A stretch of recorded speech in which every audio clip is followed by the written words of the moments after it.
Truthfully, Exedra had no sort of feelings for Asmodeus. How could he when he'd never even met the man? But these people suddenly showing up in front of his mother and searching for him was setting off all kinds of alarm bells in his head. How could they possibly have escaped from such a brutal onslaught when his mother told him she didn't see any survivors? His now enhanced thought process was running at 1,000,000 miles a minute, and he became angrier when the idea that they might have betrayed his father crossed his mind. If he found them to be treacherous, he wouldn't hesitate to snuff out the three of them. While Zheng and his monstrous speed and strength would pose a problem, he was confident that with the element of surprise he could utilize abyssal chains to sap his strength and give himself a much-needed boost. And with the lightning element, he could now use Lightning Bane for much longer and give his strength another upgrade.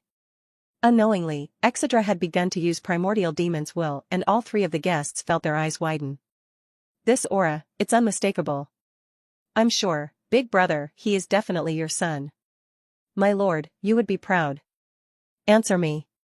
Exedra's voice had grown deep and demonic. I will not ask again. The three demons felt that there could be no hiding from this man and no lying in front of him either. Yara did not know the source of her son's concerns, so she elected to remain quiet and did not try to calm him down. He had long since grown out of being her sickly little boy that she had to protect. Now she just wanted to see exactly what kind of man he would become.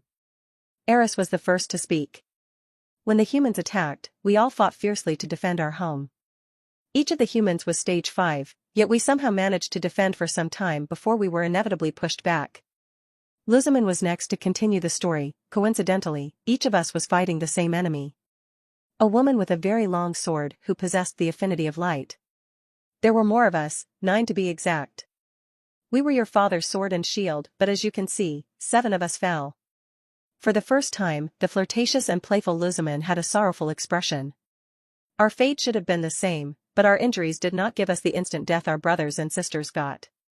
Eventually, I lost consciousnesses and blacked out staring at the corpses of our fallen.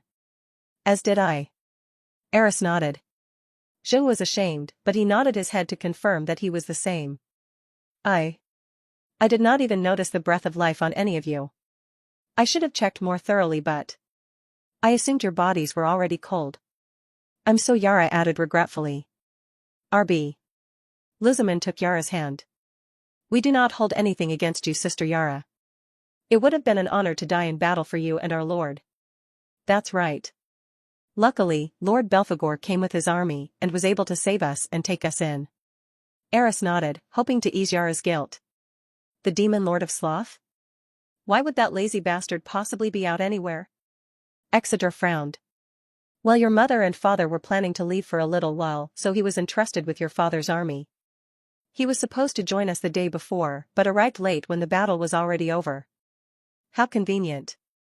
Exedra felt the urge to roll his eyes. While it was more than likely that Belphegor's laziness had caused him to be late to take over the army, that didn't mean there was no chance that he didn't do it on purpose. The demon lord of sloth is well known to be incredibly lazy and frighteningly calculating. If he sees a way to avoid doing even the slightest bit of work, he would absolutely go with that decision every time. Meaning that if he truly was late on purpose, his laziness had effectively cost his father his life as well as the life of all of his soldiers. Exedra finally retracted his intense aura and leaned back into the leather couch, pondering everything he'd just heard. He could see from their auras that they weren't lying, so he could afford to lower his guard even if only a little bit. Closing his eyes, Exedra asked the final question plaguing his mind. Why are you here? Eris took a deep breath before she spoke. The demon lords had already warned them that failure for this mission was unacceptable. We need you to come with us to the demon continent. She finally said. Bang. No. Mira threw open the door and came running in with a furious expression. Daddy just came back, you can't take him again, Mira won't let you. The little dragon released a bit of her aura and all 3 demons stared gobsmacked at the youngest evolved in history. Hey elf. I am not imagining things, am I? Luzaman's eyes were glued to Mira's small frame that was shaking with rage. And not unless this guy has some serious illusion magic. Well, he does, but he's not using it at the moment. Yara thought but decided not to comment. Suddenly, Mira's body began to float upwards in the air until she came to rest on her father's lap. Eh? Calm down, my daughter. I haven't agreed to anything yet, and even if I did go, I would take you all with me. Exeter calmly began stroking Mira's long hair in an attempt to calm her down. Do you promise? Mira gave her father a hopeful look. I promise. He gave Mira a warm look. Yay! Mira hugged her father tightly and nuzzled against his cheek.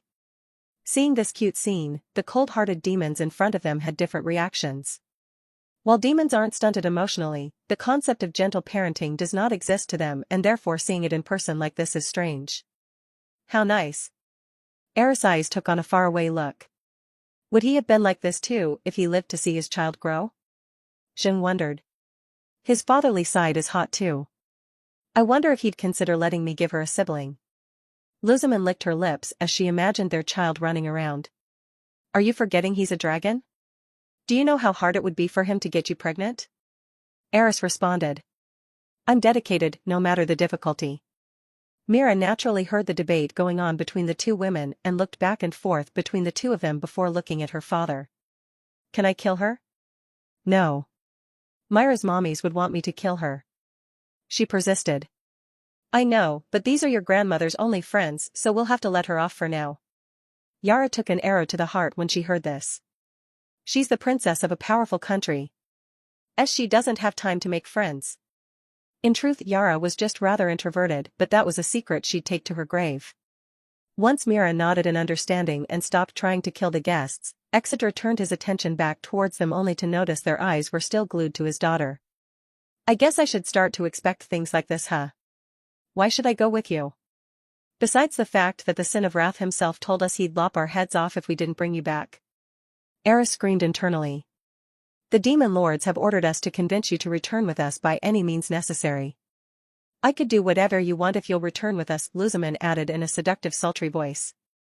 Mira raised her hand to shoot a spike of ice through the woman's forehead, but it was quickly lowered by Exedra. Does that mean if I asked you to stop speaking to me you'd oblige? Wah? Luzman was completely taken aback. Was this man really not interested in her in the slightest? Pfft, well, you did say anything, Luzman. Eris was trying, and failing, to hold in a snicker.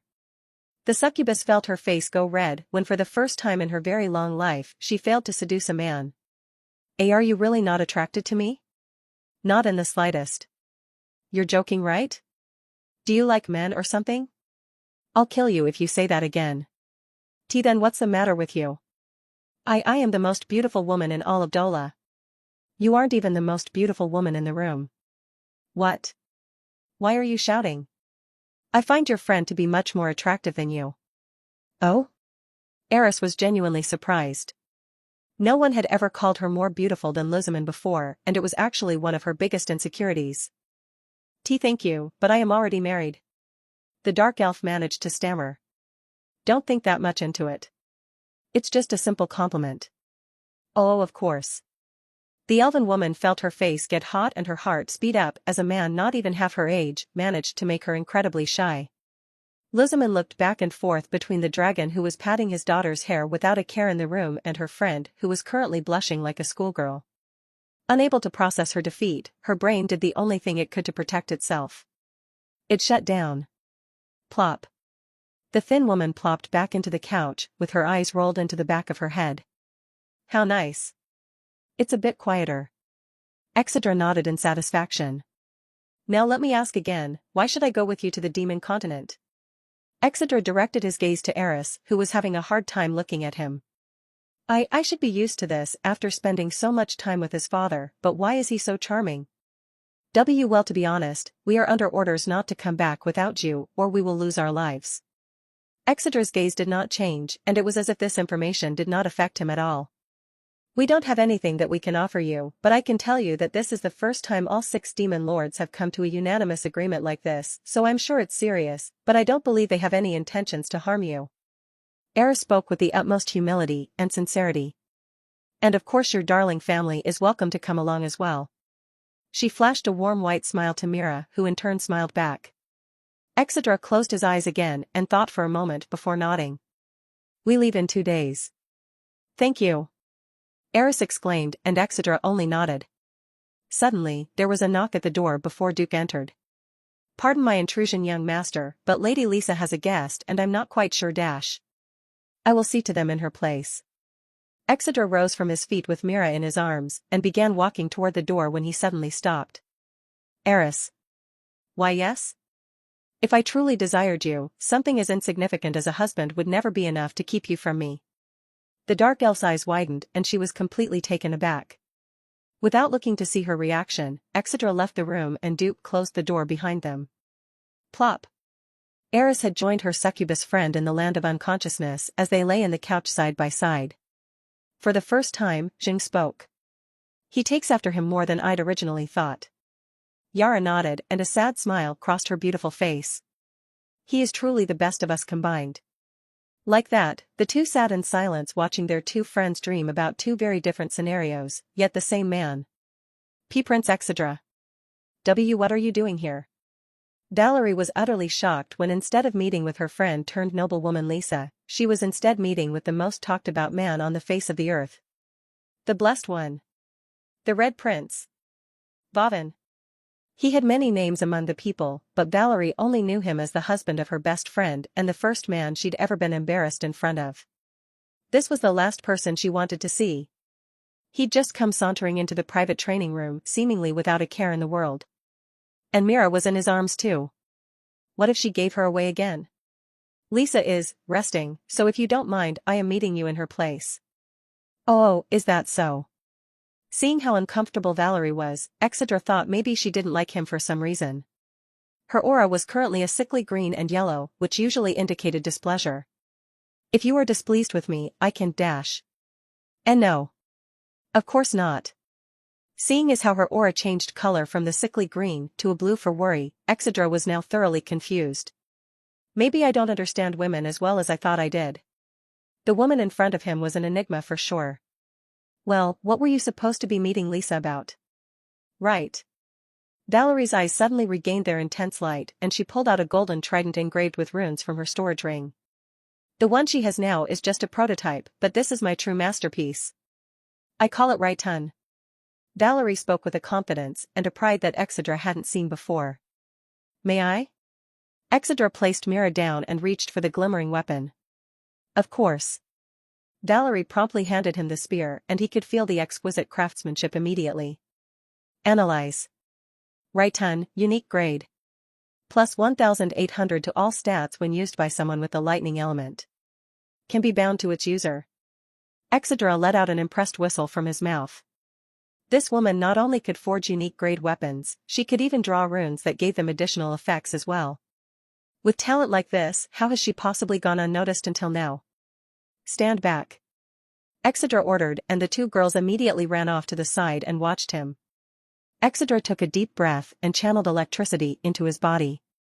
During his months away, Ceres had taught him 3 techniques to enhance his lethality in combat and one of those was the piercing sun spear art.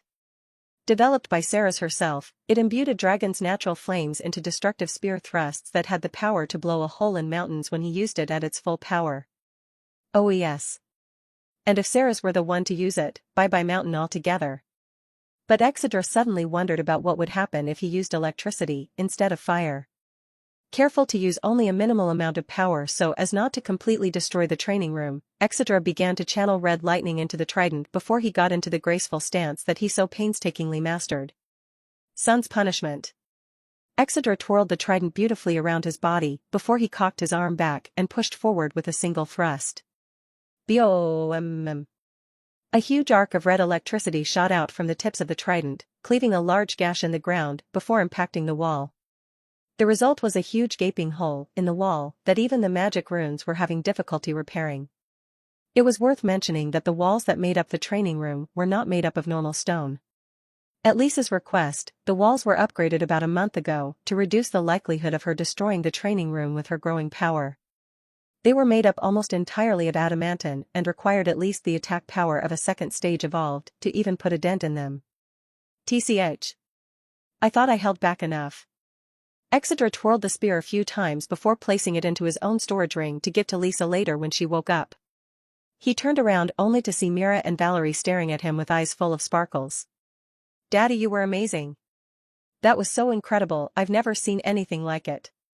Both girls ran up to him and started showering him with praises. That was so cool. Can you teach Mira too?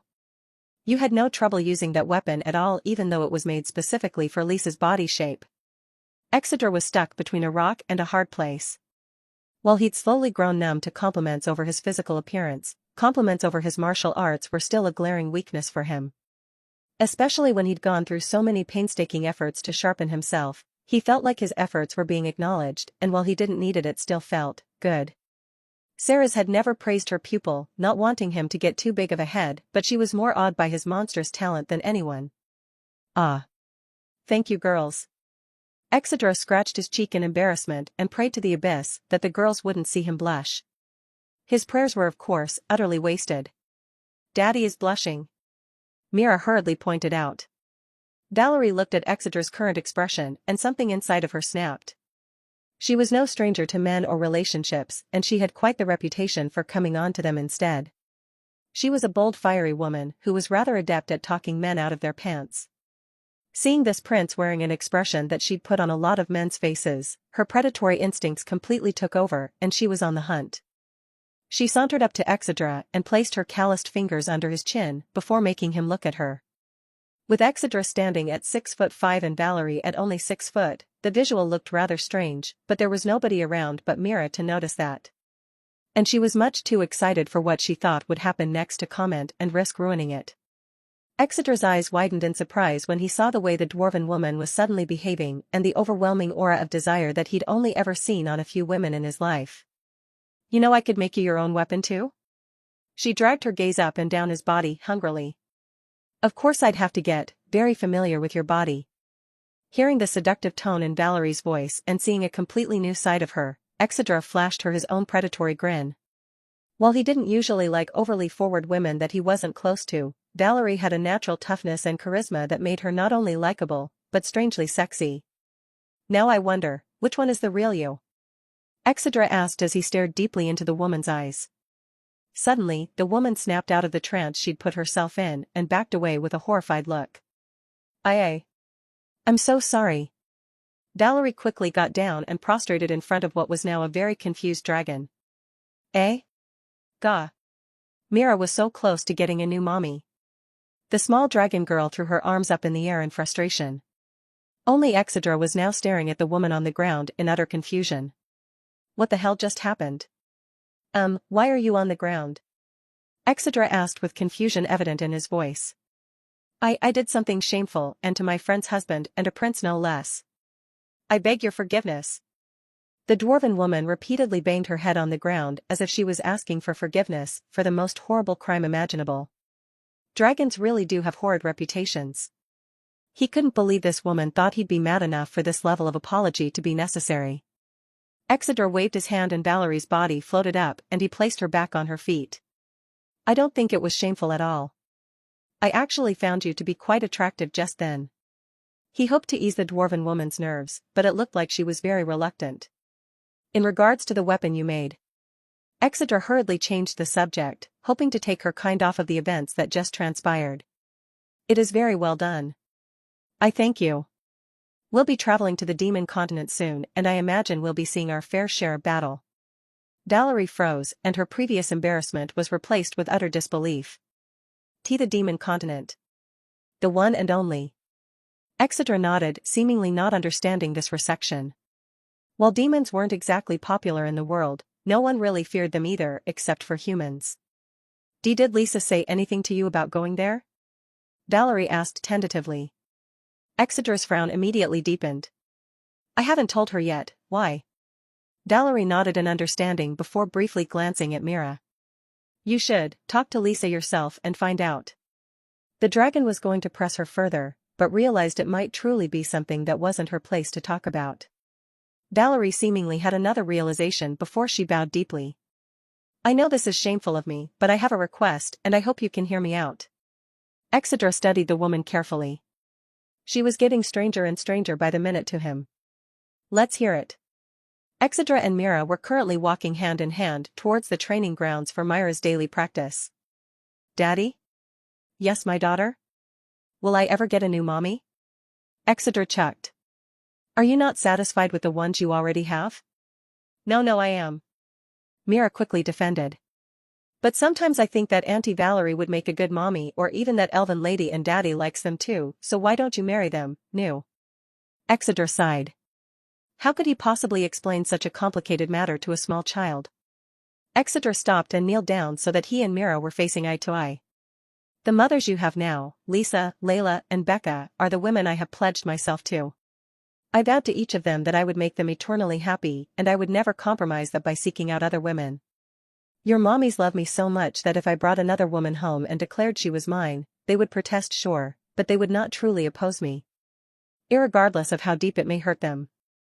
That is why if you are ever going to get a new mommy, it would have to be a woman that they are happy to share me with, so that they do not lose out on the happiness I promised them for even a single second. Myra's little brain was working overtime to understand her father's words. She finally nodded and offered him a simple okay before they resumed their walk to her lesson, where Exeter watched the entire time with proud eyes. When Myra's lesson was over, Exeter promptly returned to his room where his wives were just waking up. Each of them stretched and strained, their bodies clearly still feeling sore from last night. Despite seeing they were in a state of discomfort, Exeter still wanted to jump on top of each of them and claim them again, but there were more important matters at hand. Becca, good morning, husband. Lisa, morning, honey. Layla, good morning, my love. All three women greeted their husband happily and warmly. Exeter could only shake his head as he marveled at the sight of his still naked wives staring at him intently. It's already past noon, girls. Gods, why wouldn't you wake us? Lisa scrambled and prepared to get out of bed. How did we even sleep so late? Oh wait. Layla gave Exeter an accusatory look, to which he smiled helplessly. I've already missed half the day, so I'm going back to bed. Becca promptly turned back over and prepared to go back to sleep. Wait, what are these rings? Layla was the first to notice their matching accessories that they were suddenly wearing. Gifts.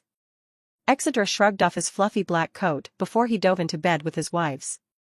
Without letting any of them ask what the purpose of the rings was, he continued. You girls missed quite a bit this morning. Like that, he began filling them in on everything that happened while they were in their sperm-induced comas. In 30 minutes, Exeter had explained everything the girls missed while they were asleep. While Layla and Becca were excited about the sudden trip, Lisa seemed to be hesitant, a fact that did not escape her husband's eyes. He gingerly took her hand before he looked into her deep amber eyes. What aren't you telling us, my love? She hesitated briefly before she opened her mouth to give her husband and friends the story of Myra's birth and her escape from the human continent. Lisa had not always lived in Antares. Nor had she always loved only Exedra. 6 years ago, she was actually living on the human continent. And she loved a man named Atticus. Atticus was a high-ranking knight who would occasionally come into her bookstore.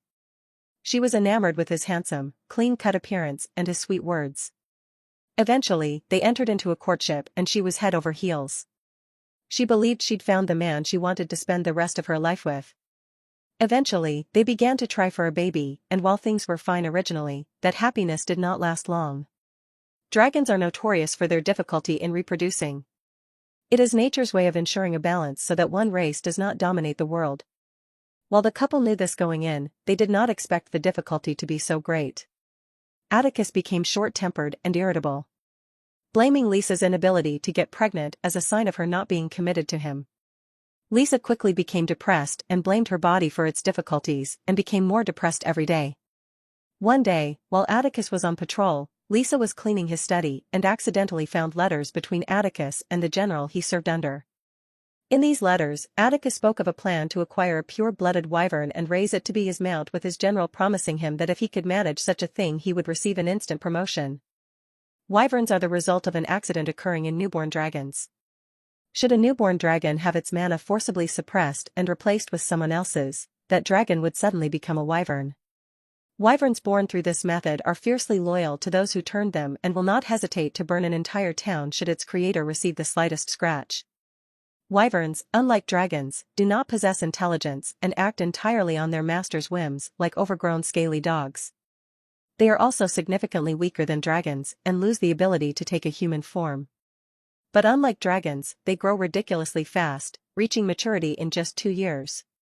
Though, their physical and magical prowess is nothing compared to a real dragon. Because of these defects, wyverns are seen as disgusting abominations by dragons both lesser and noble alike and are nicknamed the Broken. Lisa was utterly horrified. While she knew how wyverns came about, she never in her wildest dreams would have imagined that the kind man who used to bring her flowers every week wanted to raise their child to be a weapon. Broken-hearted and teary-eyed, Lisa immediately prepared to flee their home only to find Atticus returning home and seeing her leaving his study in a panic. This is how Lisa's hell began. Lisa tried to run, but Atticus was a stage 2 evolved and she was only an unevolved lesser dragon. She was easily subdued, her mana was sealed and she was locked in the cellar underneath their house, chained to a stone wall. Every day without fail, he would violate her while also keeping her drugged so that she was not in the right state of mind to use her transformation. After 2 years, he finally noticed her stomach was beginning to bulge and he realized that he'd been successful. She was finally pregnant. In his haste to report his success, Atticus neglected to lock the door to the cellar or her shackles. Lisa was barely sober enough to crawl her way out of the cellar where she stumbled into the streets at night, completely naked and shivering. It was there that she came across Valerie, who, coincidentally, was also fleeing from someone. Lisa could barely speak or tell Valerie exactly what was wrong. All she could tell her was that she desperately needed to get away. Draping the naked woman in a cloak, Valerie all but carried the exhausted and battered stranger that she'd just met. Together they traveled to the border between the demon continent and the human continent. With their potential freedom in sight, suddenly they realized they were being pursued by a large hunting party led by Atticus and another man that Valerie immediately recognized. It looked like it would be the end for both of the poor women, but fortune had not abandoned the women just yet. The torches carried by the hunting party had alerted the demons that were patrolling the border. Soon a great battle ensued and the 2 women were able to slip away, but not before Atticus screamed loudly into the night that he would chase her to the ends of the earth if he had to. He would collect what he was owed by any means. Eventually, the girls were able to stow away on a trade ship that was heading toward Antares. Once there, Valerie was able to make a name for herself and earn a decent amount of money with her talents as a blacksmith. She bought her own shop and the girls lived together like that for a while. Once Mira was born, Valerie purchased her friend the bookstore that also became her home. Her excuse was that she didn't need a baby crying every time she brought a man or 2 home at night, but Lisa knew the woman well enough to see that she was trying to truly give her a fresh start. A withering above. Even though the 2 had a horrible circumstance behind their meeting, the 2 forged a bond stronger than diamond and they were truly like family to each other. Lisa would always see Valerie as the woman who saved not only her life, but the life of her wonderful daughter as well. When Lisa finished telling her story, silence filled the room. No one spoke. They barely breathed. Layla, Becca, and Exedra, who were hearing this story for the first time, were directing all of their energy into suppressing their boiling rage. Disgusting humans. Becca's voice came out demonic and her eyes became such a vibrant orange that they resembled suns. I will feast on the marrow of his bones. While Becca was seething with rage, Layla simply wrapped Lisa in a warm hug and said nothing. While she was surprised by such a gesture, she was not at all displeased and instead found it to be incredibly comforting. She'd never spoken about her past like this to anyone, so she was worried about how it might go, but seeing the reactions of her family, she didn't feel judged or pitied, she just felt cared for. She loved her new family even more now. But I don't think I've ever seen him like this before. When Lisa looked at Exedra, for the first time ever, she became slightly afraid of him. While she was not afraid that he would hurt her, she could feel it in her bones. The man in front of her would commit unspeakable atrocities, and there was not a force in this world that would be powerful enough to stop him.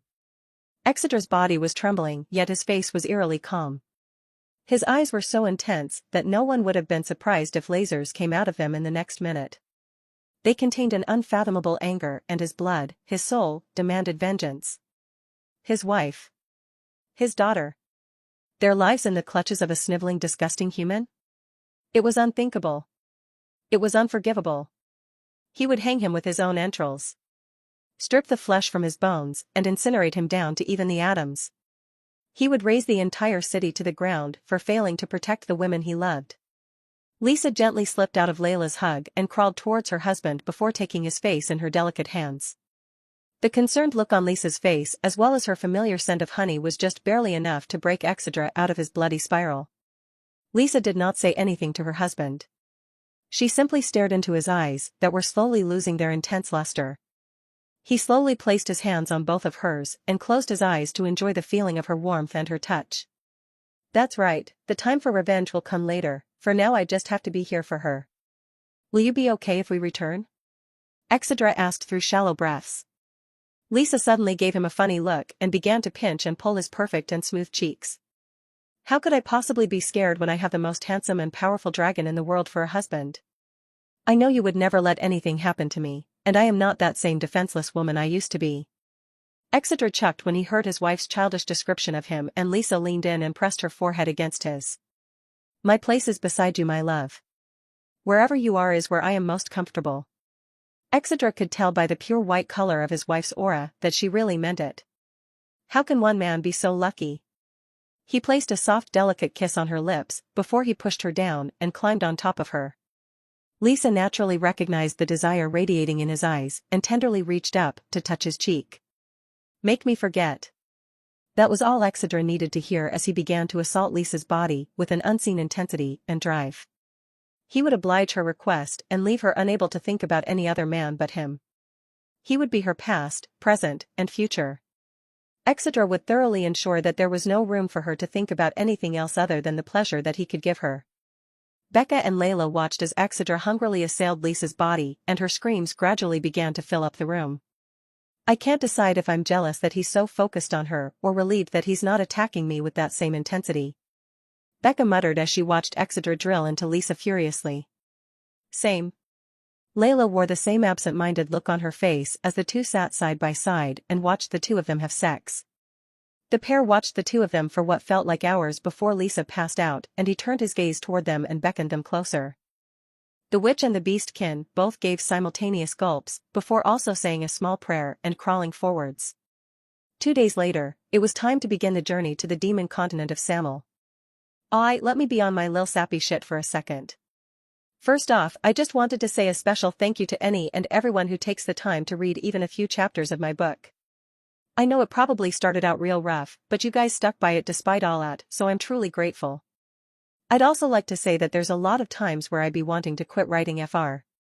I got into this because I love reading and I wondered what it'd be like if I created something of my own YK.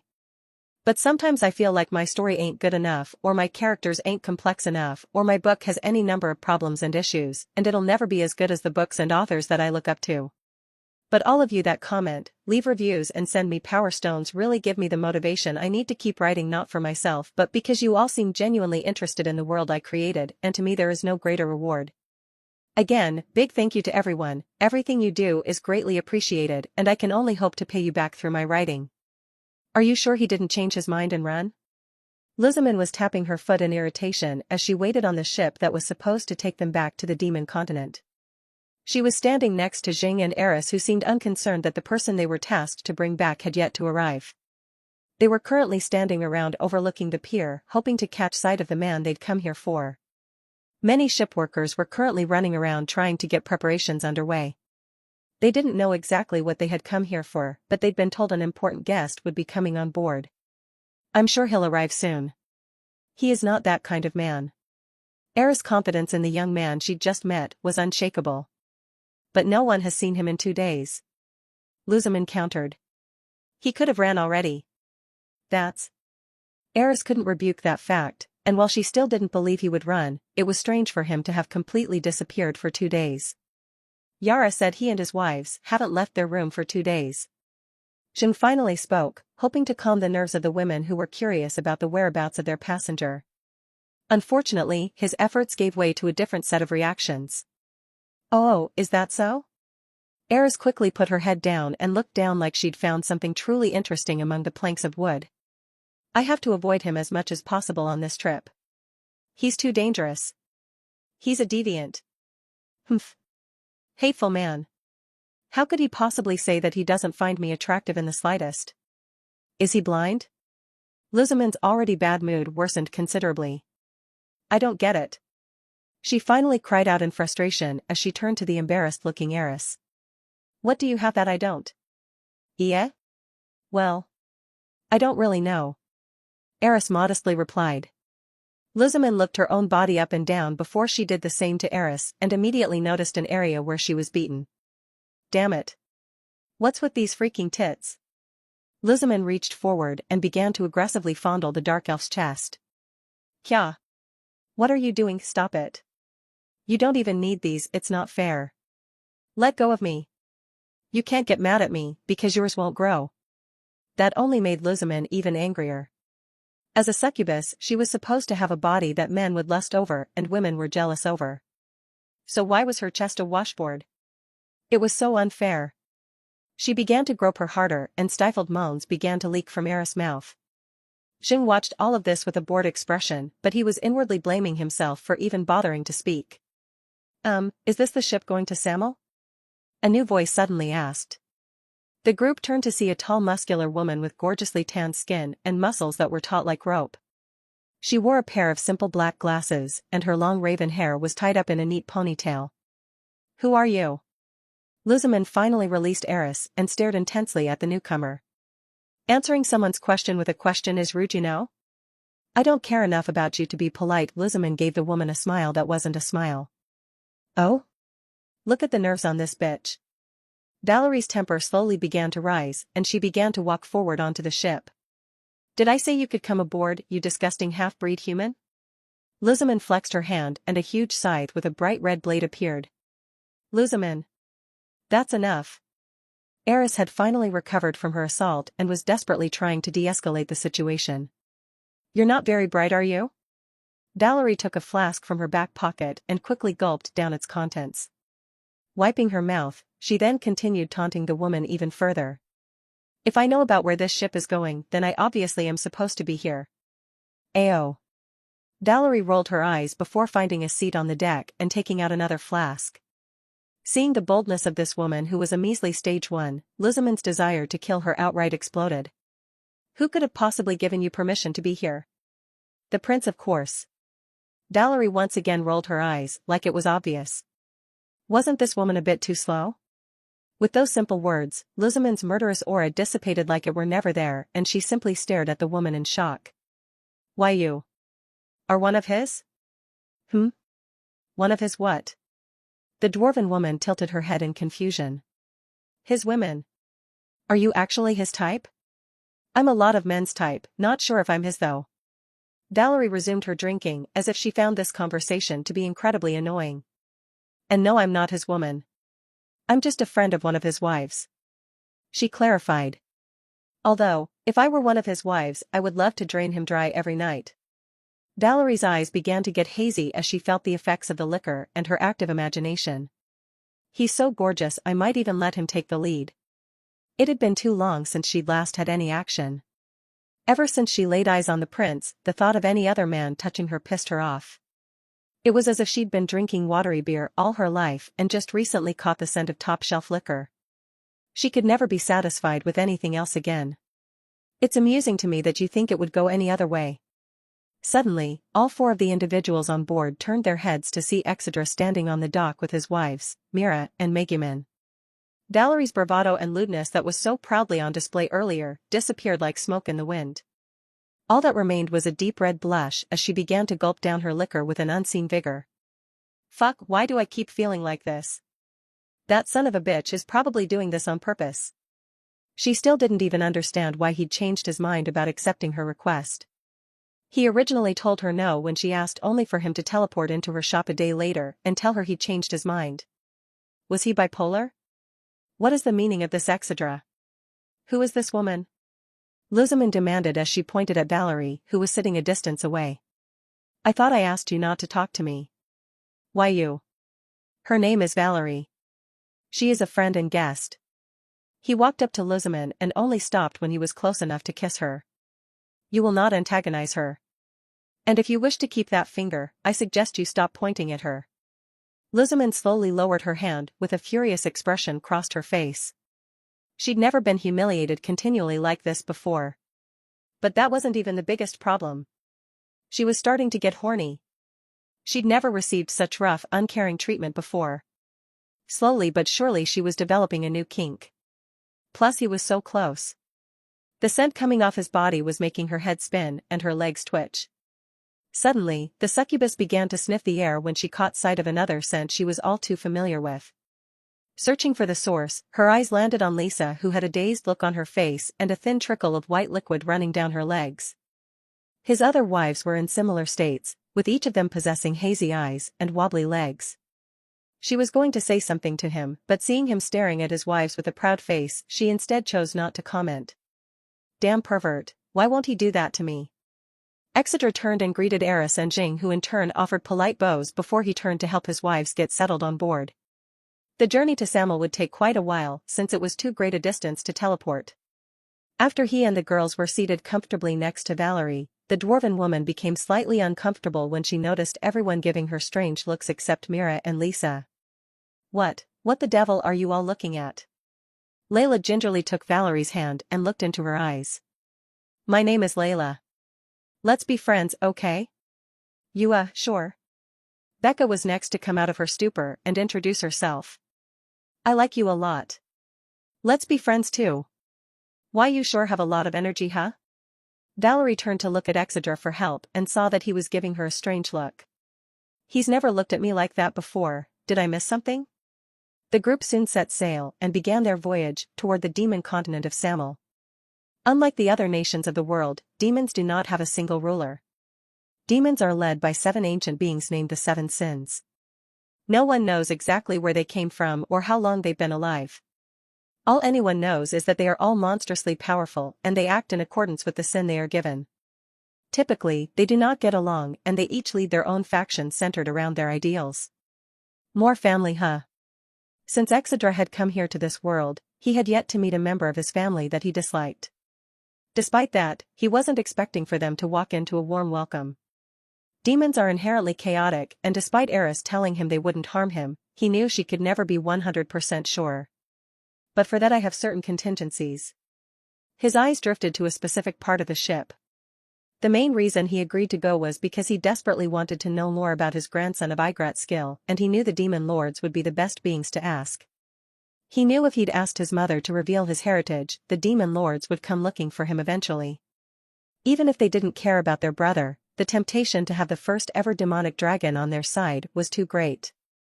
Throw in the blessing from Ashira, he was a potential resource that was too valuable to ignore. He was always going to go on this trip unbeknownst to Eris, Jing, and Luzamin. The only reason he'd hesitated is because of their relation to his mother and because he didn't want to seem too eager to go. Is that really him? Seems like it. Gods, I'm glad none of my wives are on board. He's handsome, sure, but he doesn't look nearly as scary as the rumors say. Surely they must have been exaggerating. Exedra became aware of a few of the crewmen on the ship standing around eyeing him curiously. While he'd gotten used to stares ever since his appearance changed, he couldn't help but notice they were seemingly sizing him up. Why, are they staring at me like that? Exedra asked the group without turning around. Daddy is super famous. Mira had a proud look on her face and looked at her daddy with sparkling eyes full of reverence. Am I? This was certainly news to him. She's right, honey. Lisa added with a warm smile. Everyone has heard about the party a few months ago, it's all people talk about. Exedra was slightly surprised. He figured the revelation of his heritage and the blessing would make some noise among the people as planned, but this was a little out of his expectations. Nigeria Naira, yes. Didn't think people would care that much about who my father was. Huh? Becca's furry ears twitched in confusion. Well, that was certainly surprising, but nobody really talks about those things anymore.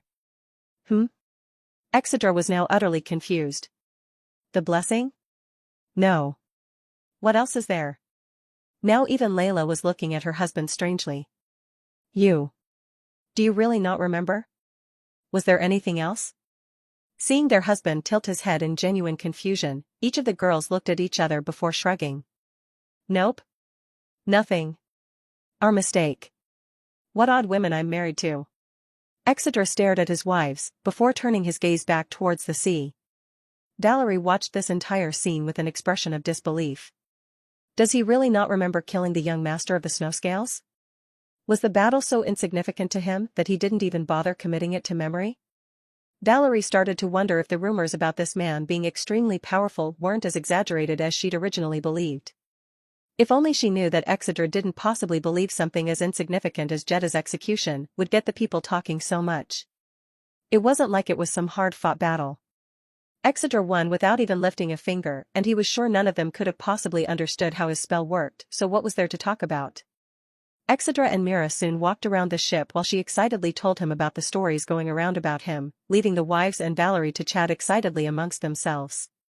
While she wasn't uncomfortable, the dwarven woman couldn't figure out why these women were being so nice to her and treating her like an equal. From her experience, royalty was supposed to be stuck up and haughty, but everyone was so kind it was strange. They seemed genuinely interested in her and the things she had to say, and even her hobbies and experiences. She was having so much fun chatting until Layla brought up something that made her face hot and blood cold. So, you want to marry him as well? Also, you think you could handle him in bed? What a bold girl. I was just joking. Hey, what's with those pitying looks? Valerie's embarrassment disappeared immediately when she realized the three women were giving her looks like she had no idea what she was asking for. She wasn't the kind of woman who'd back down from challenges. She'd never been beaten at drinking, and she'd never been beaten in bed. Well, we wouldn't mind, you know. Becca began. It was clear she never thought she'd say these words, but after the revelation of what she'd done for Mira, she found herself incredibly grateful to this person. Eh? Mind what? If you wanted to marry him. Layla finished. Come again? Unbeknownst to Exedra, his wives were once again discussing his love life, but he was too focused on the sight in front of him to notice. After almost 2 full days of being out at sea, he could finally see Samuel on the horizon. Daddy? Mira suddenly asked. Will there be lots of enemies here? A sadistic smirk spread on Exedra's face. I hope so. Mira flashed her own joyful psychotic smile. I can't wait. Meow. You're both fucking nuts. Samuel, unlike Antares, is a much darker continent. The skies are consistently gray and dreary-looking, with an arid dry landscape. This atmosphere combined with where the group was currently headed, Exedra couldn't help but think of a certain dark and dreary family from his old world. Exedra and his wives were currently being led into a large Victorian-style castle that appeared to be crumbling from the outside. Luzaman, Eris, and Jing seemed to be unfazed by the structure of their home, and the group would soon understand why. Pushing open the large rotting metal doors, what was revealed was a gleaming and pristine interior that didn't have a speck of dust. While it could never compare to the lavish style of Yara's castle, it was still very nice. What the hell? Why does the outside look like shit and the inside is so nice? Becca asked the question everyone in the group was dying to know. Well, in Lord Belphegor's words, why bother tending to the outside if we spend all of our time inside? The group slowly realized they should have expected an answer like that given whose castle they were currently in. Since the Demon Lord of Sloth was the least problematic of all of the Demon Lords, his castle was decided as neutral ground for the meeting. Should we not tell him we've arrived? Exeter suddenly asked. He couldn't help but notice that they were being shown to sleeping quarters instead of the throne room. Well, he also said that meeting you would be too bothersome, so he'd wait for the meeting tomorrow. Luzaman answered. Again, Exeter felt like that was pretty in line with his character and elected not to press anything further. Ah, you all have arrived. The group turned to see a handsome demon in silver armor walking towards them. He was tall, with deathly pale skin and luminescent green eyes. The man had a sharp jawline and a chiseled body that would have made him the most handsome man in the room had Exedra not been standing there. He had long inky black hair that fell to his waist and a confident stride. I am Pythias. I am one of Lord Belphegor's 4 generals. The man introduced himself with a slight nod. And he wrapped his arm around Eris possessively. I am also Eris' husband. He planted a brief kiss on her lips before he released her and walked towards Exedra. Strange. I used to feel so happy whenever he kissed me, but why do I not feel as fulfilled as before? Eris stared at her husband's back with a complicated expression that did not escape the gaze of Luzaman. So, you are the one they speak of. Even though Pythias was quite tall, Exedra still towered above him and he found himself disliking the arrogance of this being who hadn't even evolved yet. A withering above new es. To add insult to injury, Exedra didn't seem interested in answering him. He simply stared into the man's eyes with an unknown emotion. In attempt to save this awkward situation, Luzaman made hasty introductions. This is Exedra, the fourth prince of Antares and the only child of Lord Asmodeus. Yes, so I've heard. Pythias raked his eyes over Exedra's body that was under his fur coat. Powerful, but non-threatening. I suppose the stories were just that. The world's first dragon and demon hybrid. Even the holder of a blessing from the mother goddess. My, what a nasty combination. You know you've become something of a boogeyman like your grandfather. They call you Vavan, the dragon with inner divinity. How silly. Exedra finally spoke. He speaks. Pythias showed a smile as white as his skin. I was starting to feel a little insulted. If that's true, you're quite fragile for a demon. Luzaman and Exedra's wives suppressed giggles, adding to the embarrassment of Pythias. He began to make a comeback when he noticed Valerie standing towards the back of the group. You actually brought a filthy human into the sacred place? His eyes began to glow and release a sickly green mist. Even if she is your woman, that is extremely dash. My friend is none of your concert dash dot. I am not his woman. Valerie interrupted with a red face. She sauntered forward and stood in between Exedra and Pythias. And I'm only half human, you pasty fuck. Layla whispered to Lisa and Becca, has she always been like this? No. Lisa promptly whispered back. Well then why the hell is she dash? Normally she would have swung by now. Lisa looked like she was proud of her friend's progress. Layla and Becca could only look at each other when Lisa's words registered. I like her. Me too. Seeing how this human woman dared to be so arrogant and disrespectful with him, Pythias began to gather a sickly green energy in his fingertips. Insolent, so. Exedra quickly took his weapon from his ear and turned it into a large greatsword and pulled Valerie behind him. Before Pythias could do anything else, a giant red scythe and a sharp golden katana were both pointed at his neck. Jing and Luzaman had quickly stepped in to subdue Pythias before he could do anything to jeopardize Exedra's visit. The two instinctively knew that if anything were to happen to the women he brought with him, there was no telling what he might do. They'd failed his father once, they would not fail his son as well. Are the two of you joking? For a human? Pythias roared. The pair said nothing, but it was clear that if he took even a single step forward, his head would roll. Suddenly, a soft pillowy sensation assailed his arm. Let's just go, okay? Eris pleaded. Seeing his wife earnestly begging for him to let this matter be, his gaze softened and he let the magic energy that was building in his hands dissipate. All right, wife, let's go then. He turned his back and prepared to leave, but not before looking over his shoulder to leave one last scathing remark. Disgusting half-breed. Valerie simply rolled her eyes and held up her middle finger, to which Mira excitedly copied. As the pair left, Eris looked back at Exedra for a final time. I'm sorry. Exedra couldn't focus on the look Eris was currently giving him. While he noticed, his mind was only focused on the sensation that was now overwhelming him. One that he'd only felt once before. His heart, I'm sure it'll taste delicious. Pythias. Status, enraged. Race, Death Knight. Age, 475. Times evolved, 3. Health, 160,000. Strength, 84,080. Endurance, 68,722. Agility, 50,319. Mana, 72,518. After the pair left, Jing and Luzaman apologized profusely, to which Exedra did not respond and Valerie simply waved off. The group finally reached a long hall where their rooms were located. Mira had her own room to share with Megumin, while Exedra and his wives were all staying in the room across from her. Where the hell am I supposed to stay? Valerie asked. Luzaman, well, we didn't know you were coming, so we didn't think to prepare a room for you, but I suppose we can dash. Becca hurriedly wrapped herself around Valerie's muscled arm. Don't trouble yourself. She can stay with us. Valerie, eh? Layla wrapped herself around Valerie's other arm and showed a wide smile. That's perfect. She'll be just fine with us. Valerie, wait a second, I haven't agreed to dash. Okay then, if you guys are sure. Luzaman shrugged. Flash. Soon the succubus disappeared into a cloud of pink mist and Jing followed behind shortly after. Elisa?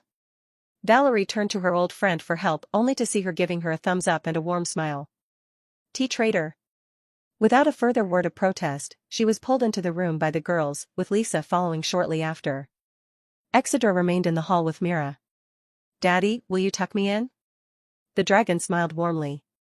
How'd he get lucky with such a cute daughter? Come on, little mouse. Like that, the father-daughter pair entered her room with a small black cat following close behind. What are you guys doing? I can't sleep with you guys. Valerie immediately protested once the door closed. The group was standing in a fairly nice room with a large bed and a balcony. Don't worry, we won't be sleeping tonight. Layla offered words of consolidation, but it seemed like her words had the opposite effect. Valerie's face soon reached an unhealthy shade of scarlet. I don't want to watch you guys have sex either. Lisa attempted to clear up the misunderstanding for good. No, Val, she means we actually won't be in here tonight. Oh, suddenly the half-human woman looked a little disappointed. Becca plopped on the bed and looked at Valerie curiously. But why don't you want to watch us have sex? Whenever I watch him fuck Lisa, it makes me really weak-re. What is wrong with you guys? Valerie's scarlet blush that had faded away bloomed in full. How can you just offer me your husband so easily? Each of the girls looked at each other before making a serious face and looking at Valerie once more. Becca, this is only easy for us, because it's you.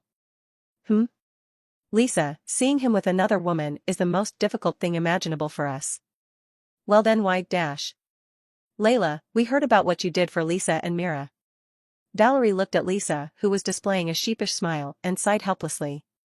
Look, I just did what anyone would have done in that situation. Layla, I don't quite believe that. Becca, me neither. Well, it's true. Valerie protested with folded arms. Layla slowly rose from the large bed and walked toward Valerie. You saved my friend and my daughter because you're a woman with a good heart. You saved two people that I love. So I think it's only fair if I share the person I love the most with you. Becca said sheepishly. Ah. Does that mean you love me, Becca? Lisa asked with sparkles in her eyes. I will never admit it again, so cherish this moment forever. I will. Lisa hurriedly wrapped Becca in a fearsome bear hug that she pretended to dislike, but the wagging of her fluffy black tail and the smile on the corner of her lips gave her away. You guys keep offering this opportunity to me, but what about him? We barely know each other and I don't even think he's attracted to me in that way. The girls looked at each other again before Lisa stepped forward. All right, we won't bring it up again. We'll let you see for yourself how he feels about you. Valerie nodded. While she should feel happy she'd gotten this group of wives off her tits, she couldn't help but feel like they already knew how this would play out. Nah, there's no way, right? Click. Suddenly, all four women turned towards the open door to see Exedra walking through with a calm expression. My stars, what a gorgeous man. Valerie was positively starstruck. Even though she'd seen him multiple times now, she couldn't imagine not being incredibly excited whenever she saw his handsome face. But this time seeing that face brought up a particular memory she'd almost forgotten. I didn't need you to defend me, you know. Exedra froze and stared at Valerie with an unchanging expression. I thought you to be as smart as you were beautiful, but I find myself having to retract that opinion. Eh? Valerie's brain temporarily stopped working. That man could have killed you as easily as smashing a bug. I am not a man who feels the need to save the damsel in distress by any means, but you and my family are different. If you are ever in a fight you cannot win, I will defend you every time should you wish it or not. Are you telling me you would have fared better? Valerie roared. Seeing Exedra's unchanging expression, she started to think maybe she couldn't see the depths of this man's power. For the first time in a long time, she felt an emotion she hated from the very depths of her soul. Weakness. Tisk, fuck this. Valerie roughly brushed past Exedra before leaving the room. I'll sleep with Mira. Bang. Honey dash. Lisa was going to tell Exedra that maybe he'd been too rough with her, but seeing him simply shake his head, she elected not to press the situation. She'll calm down eventually. He wasn't trying to say anything to hurt her. Layla patted Lisa's shoulder and gave her a soft smile that she returned. Exedra walked towards the balcony and opened the doors only to be blasted by the cool night air. How far is it from here? Exedra suddenly asked. Lisa immediately understood his meaning and walked towards him. If we flew at full speed, 2 hours? The dragon nodded before turning to an excited-looking Becca. Are you coming with us? Of course. And you, Layla? No, I'll stay here to watch Mira. All right. Let's go. Exedra leaped into the air from the balcony before his entire body became enveloped in a tornado of black and purple flames. The girls' faces contained pure awe as a large shadow engulfed them and a suffocating pressure assailed them. Skill, True Dragon Transformation, activated. All stats, plus 30,000. The city of Grishus was the second largest city in the human kingdom of Baron. It was a lively, well-populated city that was frequented by traveling merchants and adventurers alike. Currently, the city was celebrating its 100th annual Festival of the Brilliant Lights. The festival was seen as a time to honor the warriors who perished valiantly fighting the disgusting demons, as well as to pray for a new chosen with the legendary Divine Affinity to appear. The Divine Affinity was rumored to be light magic so pure and unsullied that it could burn away thousands of demons with a single spell. Naturally, many weren't sure of the legend's authenticity, but many enjoyed coming to the festival year after year nonetheless. The evening was just getting underway. The city lord stood on a large wood podium looking out amongst the crowd of men, women, and children and smiled in utter bliss. He'd been working a lot of overtime lately, and this night was exactly what he needed to unwind his tired old bones. Maybe I should go into the dungeon and visit a demi-human slave or two before I go back home for the night. The man thought with a perverted grin. He hadn't felt so alive in months, and he couldn't think of a better way to release the stress than the pretty punching bags he'd collected from his travels. All right, is everyone ready? After cementing his plans for later in his mind, he began to get the crowd ready for the toast before the massive feast began. Seeing all of his citizens smiling so attentively, he once again smiled before he began his fervent prayer. Ashira, our mother. We pray to you and ask you for dash. Mommy, look. Suddenly, a child's loud cry cut through the crowd and everyone faced the direction his small finger was pointing. There everyone could see an enormous dragon approaching in the distance, whose black scales were glowing with an eerie purple light. His 4 large wings looked equally fearsome and destructive, and the winds produced by a single flap was enough to destroy the trees below. Upon seeing the light reverberating from his scales, the humans gained a glimpse into a true hell. One by one, as if they were mesmerized, the crowd began to get agitated and violent and began shoving each other with increased force. As the dragon came flying towards them, they became more and more aggressive as they struck each other without even understanding the reason. Unbeknownst to them, they had all fallen prey to Exedra's newest bloodline skill that he'd gained after completing his transformation for the first time. Omicron. Passive skill, Dragon of Madness. Description: to gaze upon your horrible form is to know true despair that drives weaker beings into utter insanity. Without even raising a claw or spewing a single flame, the humans below were in frenzied states of panic.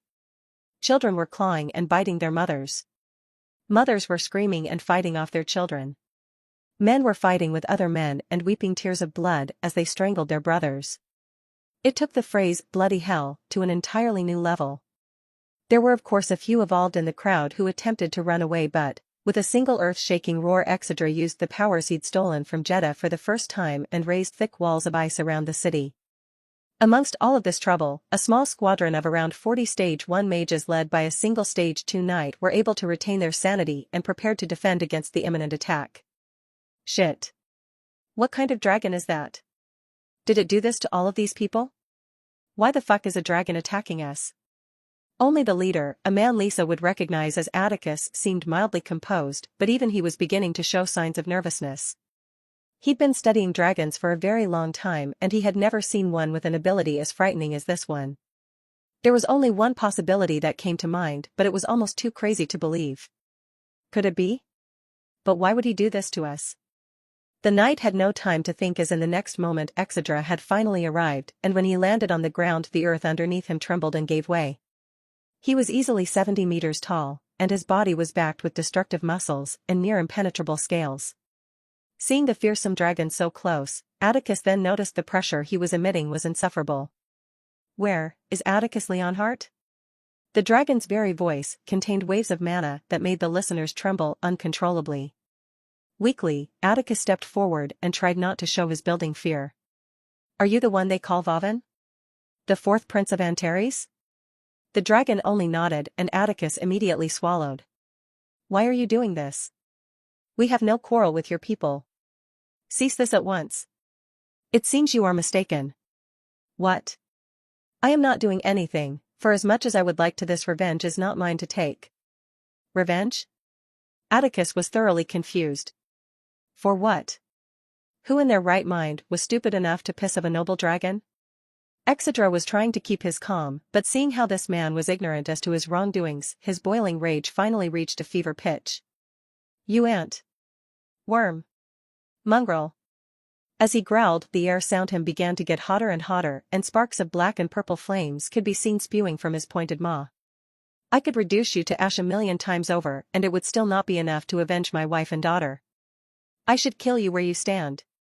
Now the concrete underneath him had begun to melt and boil, and Atticus and the mages had started to sweat underneath their robes and armor. Atticus was going to ask what the hell this insane dragon was even talking about, when a voice he wouldn't forget ever in his life cut through the wind. My love, you promised he would be mine. Atticus felt his pupils contract to the size of needles. No, it can't be. Exeter growled in frustration when he realized he had indeed almost broken his promise just now, but he couldn't help it. In his draconic form everything was greatly augmented, and that included his emotions. He felt like he should have been awarded for not incinerating this entire city already. He was going to do it eventually, but the urge to do it immediately was very strong. Apologies, my wife. Exeter grunted and forced his boiling emotions back down. Foo, our husband has his cute sides too, don't you think, Becca? It was then that Atticus saw her, but he didn't dare to believe his eyes. Standing atop the mighty dragon's back was Lisa, but she felt different. Her body was wrapped in glittering gold and black body armor, and she was holding a long golden trident. Standing next to her was a beastkin woman who was lovingly patting the dragon's scales. He sure does, who would have thought. Exeter rolled his different-colored eyes at the antics of his wives. Did they have to say such embarrassing things in front of their enemies? Don't dally while the prey waits, girls. Right. Okay. With impressive leaps, both girls jumped down from Exeter's body onto the ground below to stand in front of the quivering humans. Once the two were down on the ground, their entire demeanors changed immediately. The beastkin became almost feral as she dropped down onto all fours and flexed her long black claws. Lisa? Atticus hesitantly called. You do not have the right to say my name. Anyone who had spoken to Lisa before would have immediately assumed this woman to be her evil twin.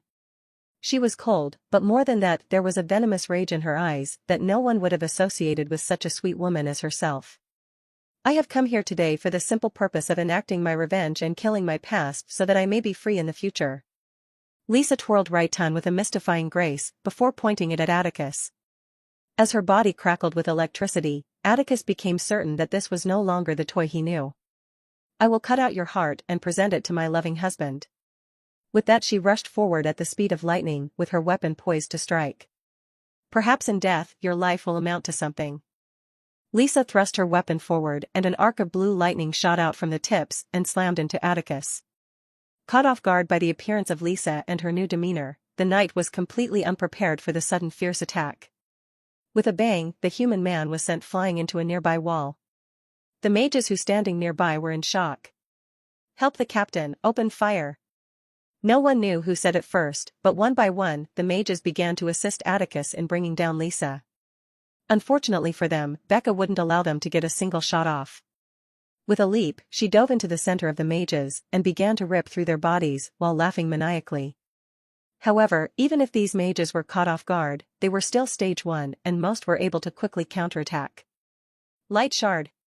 One mage was immediately able to launch a fast-moving light spell at the frenzied hellhound, and he immediately released a sigh of relief when he thought everything was over. That was then.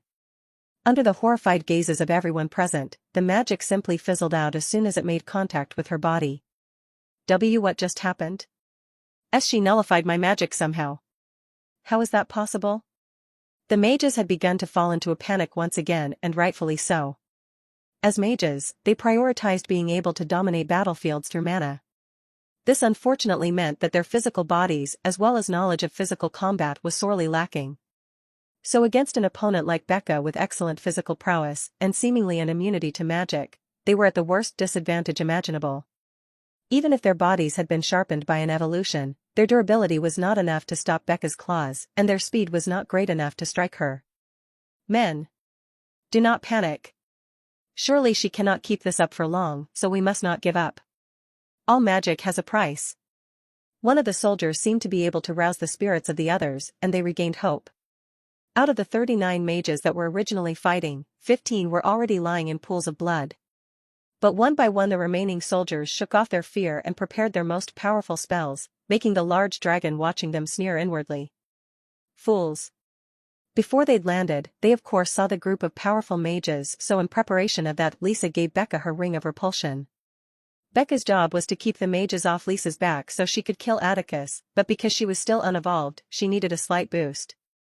Since Atticus relied solely on sword techniques, Lisa didn't need her ring for this fight, so they came to this decision. Exeter wasn't sure it would work, but with 2 rings of repulsion, Becca's magic negation shot from 60% to a whopping 120%. These mages could shoot spells at her all day, and she wouldn't feel even a poke. Becca of course heard the mages attempt to regain their fighting spirit and flashed a beautiful bloodthirsty smile before she stopped moving entirely. She simply stood there, holding a single man by his neck while she was covered in blood. The mages saw this as a provocation and responded accordingly. Ice Lance. Dark Rain. Flame Myriad. The result was the same. Each spell made contact with Becca's skin and fizzled before it disappeared entirely. Seeing that she was completely fine once again, the mages were utterly silent before one gave the order that would seal their fate. Run. Immediately, the mages turned tail and tried to flee. They didn't care about honor.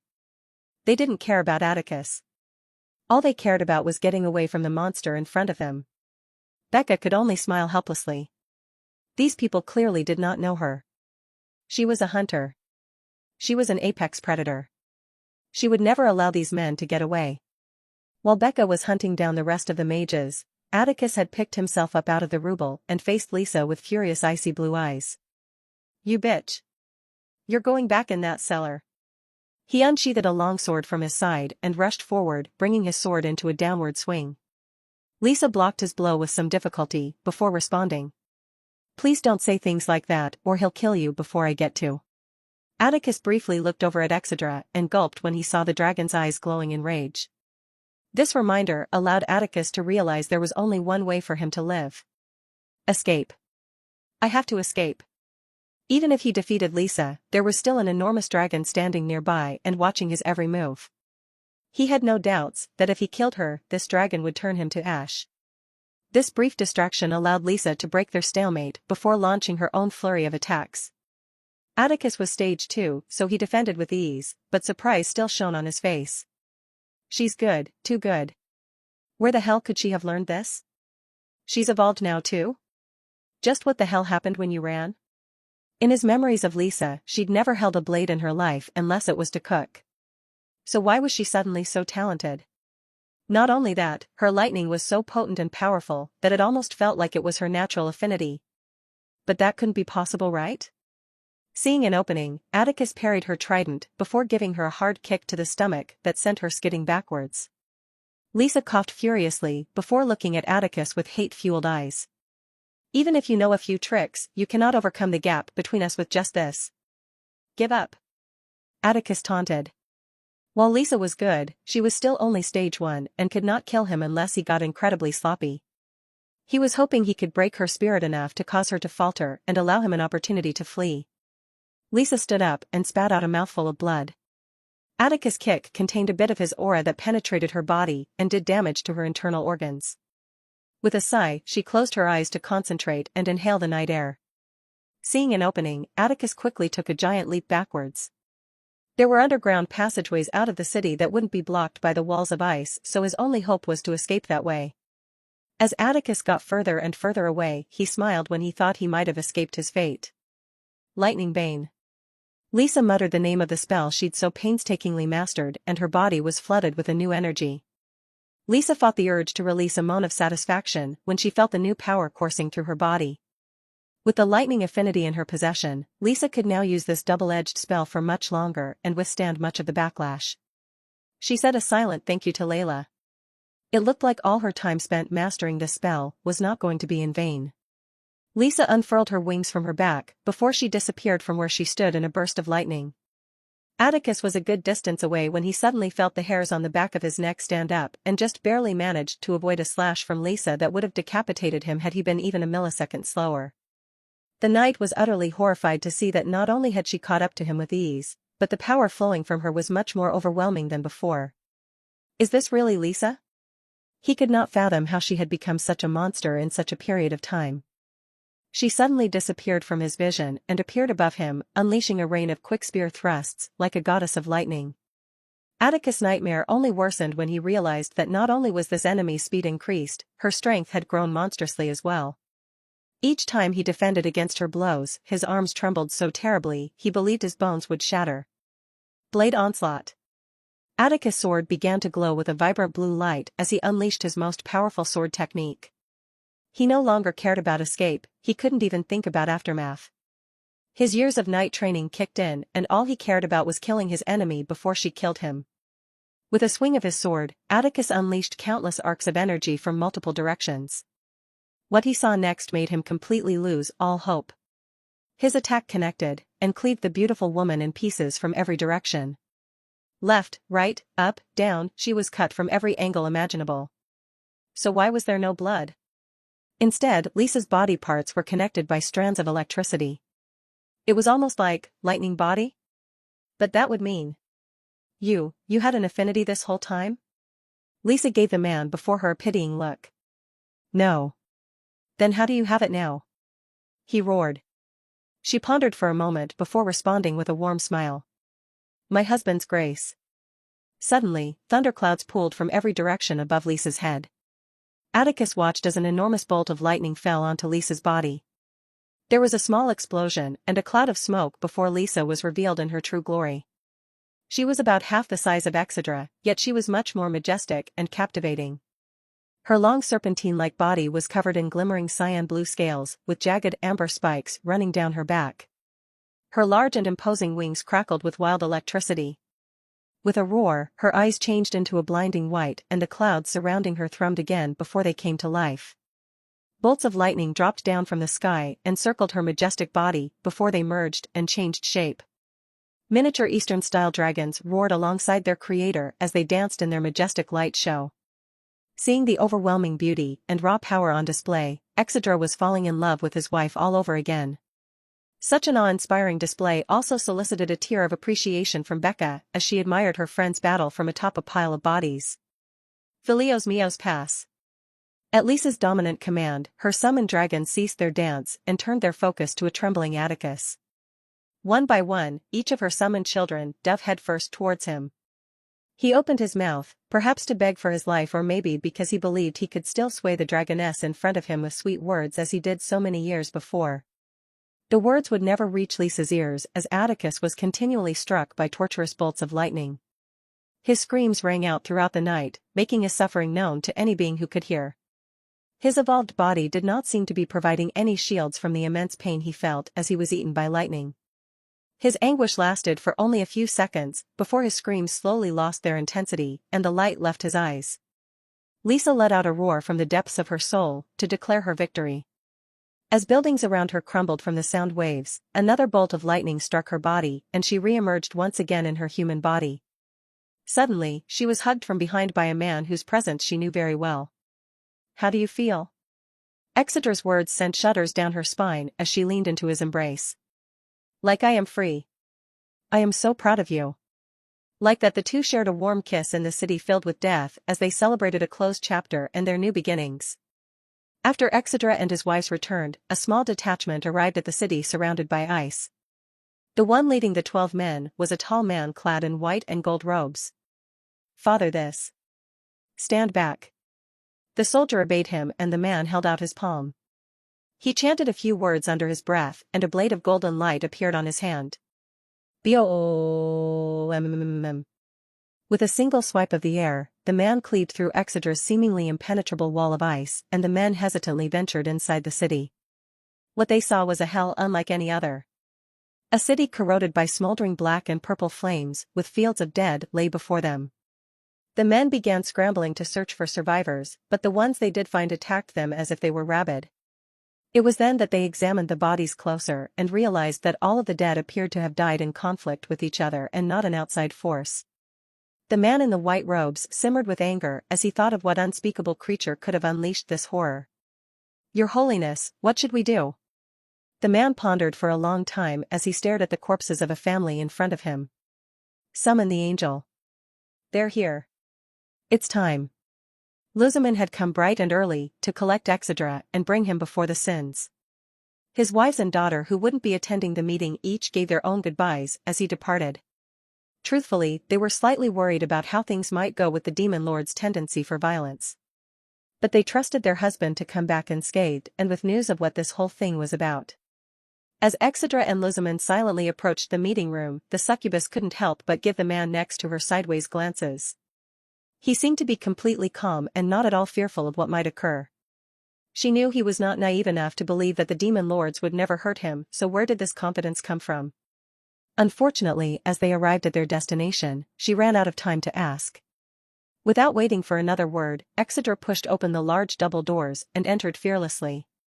Inside was a large, dimly lit room with 7 thrones circling the walls. Exedra came to a stop in the middle of the room and eyed the occupants of the thrones, curiously. You feel like him." An ancient and weary voice spurred Exedra from his thoughts and prompted him to come face to face with the demon lord of sloth. He was staggeringly tall, with a body that appeared to be made from a rotting tree and a sheep skull for a head. "No, can't you smell it?" A hulking demon with fiery orange hair and numerous battle scars rose from his throne and came to a stop in front of Exedra. "He stinks of the abyss." One by one all of the demon lords began to sniff the air and realized that Wrath was right. The smell of the abyss was coming off the being in front of them in waves, and yet he was still sane. That shouldn't be possible unless... What is the abyss? Exedra finally spoke. The deep, throaty laughter of a fat, blue demon was suddenly heard. "Oh, that's rich. The boy is in the middle of a test, but doesn't even know what for." The demon lord of gluttony, Beelzebub, suddenly ceased his laughter and leaned forward in a mocking grin. "We called you here hoping you would join our army, but now it doesn't feel like you're fated to live very long. Are you going to answer me or make more useless predictions?" "I don't mind telling you." A feminine voice spoke up. Exedra's gaze landed on a raven-haired woman with the lower half of a serpent. She was the sin of envy, Leviathan. "However, I would ask for something you covet as payment." The dragon's gaze immediately hardened and Leviathan merely chucked. "Enough. Get to the point of this meeting so that you can all go." Belphegor's tired voice brought everyone back to the focus of the gathering. "There is something you need to see." The sin of greed, who had been silent until now, finally spoke. With a snap of his fingers, he materialized a wall of black stone that was wrapped in chains. At the base of the monolith was a man that Exedra did not recognize, yet the more he stared at him the more he found himself in disbelief. "What is this?" Exedra roared, and it was clear that he wasn't amused by the current turn of events. The man had skin as black as the night and long ash-gray hair. He had 2 horns as black as obsidian and as proud as a mountain poking out from atop his head. He was so incredibly handsome, he looked like the word lust was created with him in mind. It was then that Exedra noticed something that did not quite belong. The man had 6 wings on his back. 3 were black as the deepest night. 3 were as white as the purest of snow. The sin of pride, Lucifer, who had remained silent until now, also rose up from his throne and came to state directly at the demon bound before them. "He was our brother." Exedra's heart began to thump wildly as he realized his wildest suspicions were indeed true. "This is your father, or at least what remains." Suddenly, the bound man stirred awake and Exedra was able to look into his father's eyes. One eye was red with black scara, the other was pure gold. At the ruined city of Grucius, the small religious detachment was currently circled around the man in white robes and a woman with wings on her back. The woman had soft tan skin and her body was decorated in golden chains. Her eyes remained closed and hidden behind a curtain of white hair. She looked over the bodies of all of the fallen with an imperceptible look of disgust. "We found them like this a few hours ago." The entire city was razed to the ground during what was supposed to be a festival. The man in the white robes explained. "We don't know what happened, but we believe the demons may have a new weapon of some sort." They've never caused this kind of hell before. The angel could agree with that kind of thought. Demons more often than not like to play with their prey, and yet not a single one of these people appeared to have been tortured, robbed, or eaten. They truly died from tearing each other apart, but how was that possible? There was another stench here that the angel could not quite put her finger on. It was old and malevolent. Suddenly the woman flinched when she recalled exactly where that smell had come from. A member of the abyss, the angel finally muttered. And judging from the fact that there is no trail and nothing else was destroyed, it could only be one of them. The angel finally opened her bright golden eyes and turned around to face the humans who'd been staring at her in awe. A new abyss king is about to be crowned. Judging from the fact that there is still earth beneath us to stand on, he can't be very strong yet, but time is of the essence. The angel suppressed the urge to tremble as she spoke. If a new abyss king was allowed to walk the earth, horrors the likes of which were incomprehensible would ensue. The humans looked at each other in confusion. They'd never heard of this abyss she spoke of, but judging by her tone, it couldn't be anything good. What are your orders, my lady? How disgusting. Asmodeus' voice was hollow and filled with hate. You revolting demons, pollute my vision yet again. Leviathan slithered over to the fallen demon lord of lust and held his chin in her delicate hands. Is brother truly not happy to see us? I've missed you so much though. His response was to spit directly in the face of his sister. The woman trembled with rage and sickly green scales began to form on her upper body. Parasite. Lucifer quickly grabbed his sister's hand before she could strike and pulled her away. What is the meaning of this? Exeter finally spoke, but his voice was not its usual calm and composed tone. Every word was filled with anger and confusion. Asmodeus turned his head towards the new demon he did not recognize and frowned when he felt an odd connection. Are you their latest attempt to save this unholy shell? Exedra ignored the man speaking to him and turned to Belphegor, who watched all of this in an eerie silence. What is this?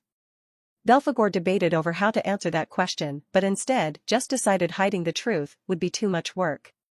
He is Nephilim. Cursed union of angel and demon. He is used by those in the light to hunt we that lie in the dark. And eradicate you all I shall. Asmodeus looked like he found just being near living demons unbearable. How did this happen?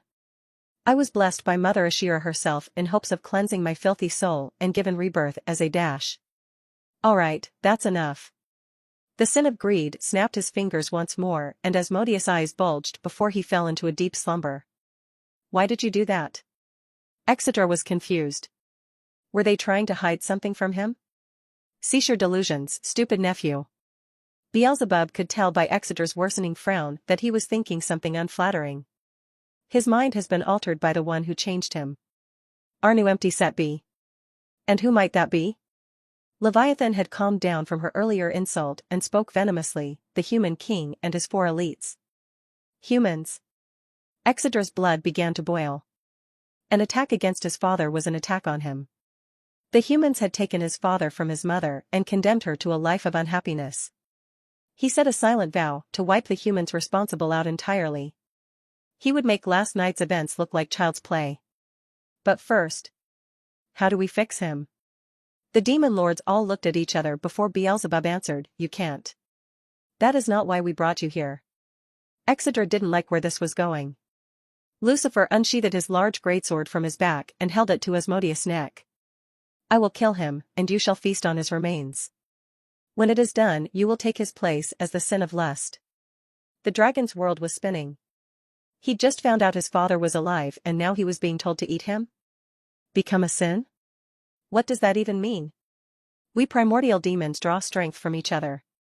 If one of us has fallen, our strength as a whole decreases. Leviathan slithered towards Exedra and wrapped her body around him. When your father was killed, our power immediately began to decline, and then one day years later, he ambushed Greed as the twisted abomination he is now. Greed was able to subdue him with assistance from Gluttony, but curing him proved to be a much more difficult task. Eventually, we started to realize we should just replace him altogether. Wrath spoke once again as he stared at his brother's chained body. Not just any random demon can become a sin, their body must be strong enough to bear the influx of power that comes from eating our flesh. But you, Belphegor began, are his son. You can claim your father's mantle and take his place alongside us. And with our strength renewed, we will have our revenge on the humans and trample them beneath our feet.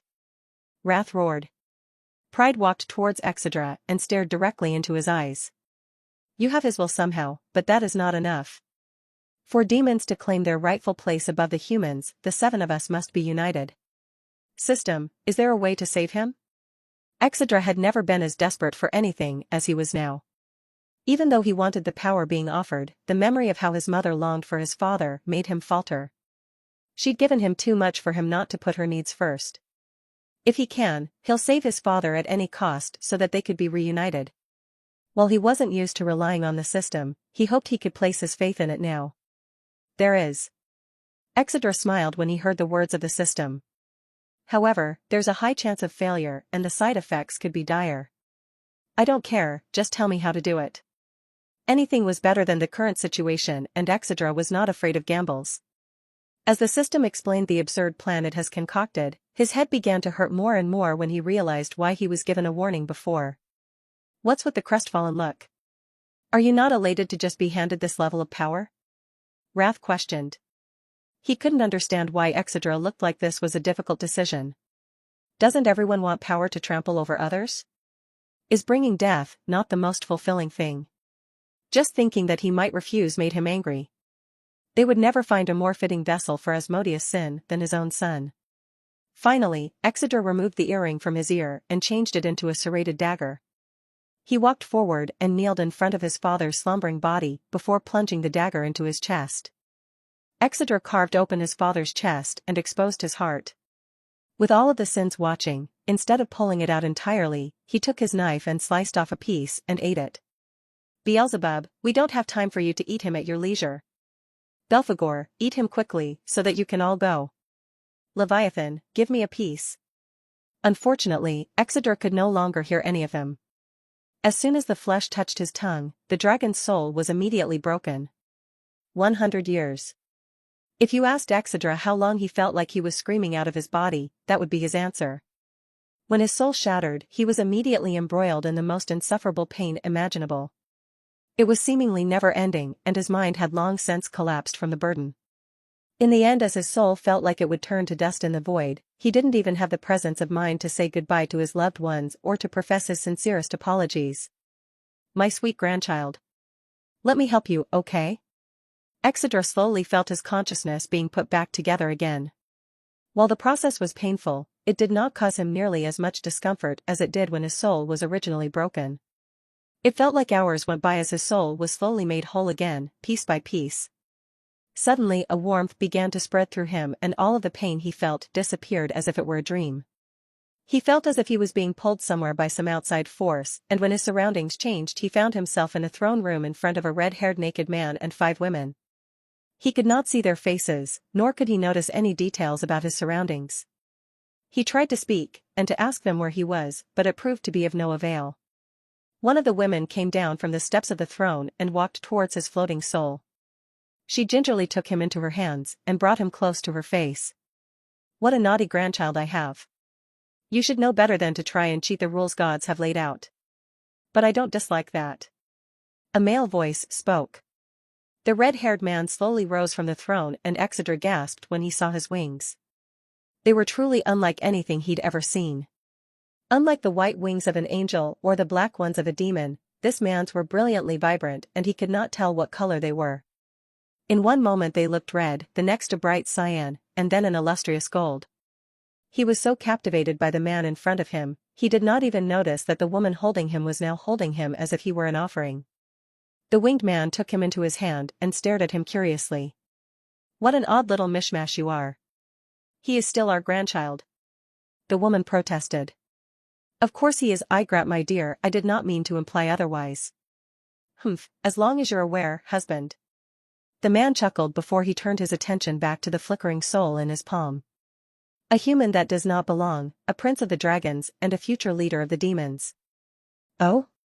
Seems you've even gotten old Malekith's blessing. Such boundless potential. A with circumflex any.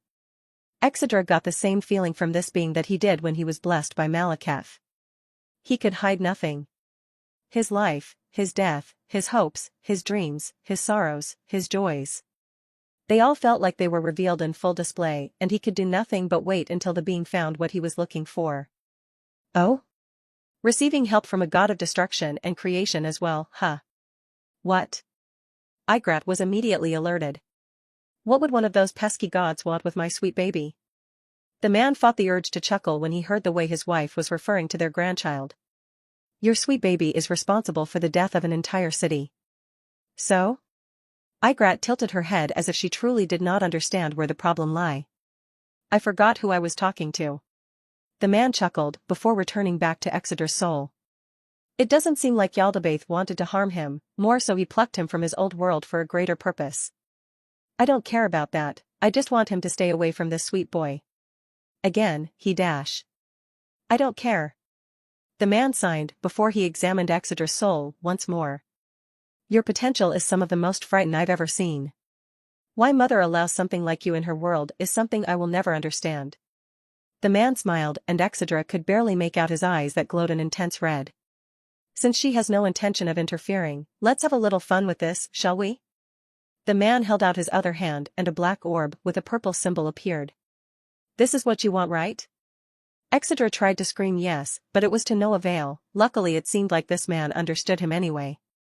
But just this is so boring. The man clicked his teeth in frustration. It was fine when I gave it to my children originally, but I feel as though they've lost their luster a bit throughout the centuries. Ah. The woman suddenly let out an excited scream as she came to a horrifying idea. What if we combined it with the Rabusu? The man's ears twitched and he looked at his wife like she was a genius.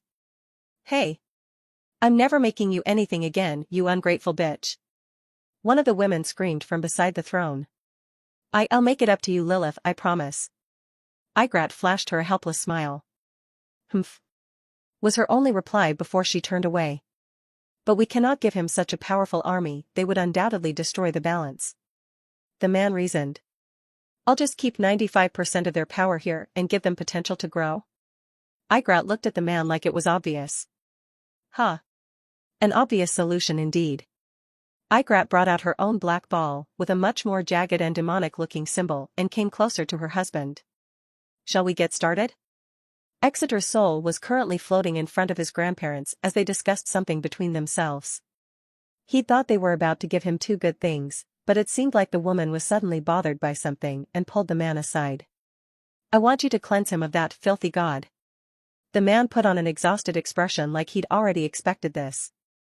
Igrat, my dear, to do so would risk war with Yaldabaoth. Igrat looked like she was boiling with rage until a knowing expression crossed her face and she smirked. I had no idea that the one they called the adversary was such a pussy. The man's brow twitched furiously and an unholy pressure began to leave his body. Exeter's soul trembled furiously. This pressure, he'd never experienced anything like it. For the first time since coming to this world, the hybrid was terrified to the depths of his soul. This confirmed Exeter's sneaking suspicion. This man was a god or at least a being on par with one. This power he possessed could never belong to a mortal man. Not even Helios made him feel this helpless. Contrary to Exeter's reaction, Igrat was trembling for an entirely different set of reasons. Seeing her husband's power always made her incredibly excited and she got the sudden urge to bring a new race of demons into the world again. But she had to stand firm this time and reward him later. This was for her only grandson. Are you attempting to goad me, Igrat? The man's voice was colder than the harshest winter and Exedra was so afraid he thought he would lose his mind. Humph. Call it what you will. The man grabbed her by her throat and pulled her in until they were close enough to kiss. Can you handle the consequences of doing such a thing, my wife? Igrat fought the urge to ask him to breed her right there and then. Had their grandchild not been watching, she would have given in already. Far from being uncomfortable in her husband's grip, she gave him a warm-hearted smile unfit for a mother of demons. I can handle whatever you subject me to, my prince. R.A. With a smirk, the man shoved her away before retracting his aura and taking his grandson's soul once more. Your grandmother spoils you to no end. Although I suppose I can't blame her. Even though your father could have impregnated any of the millions of women he lay with, he never seemed interested.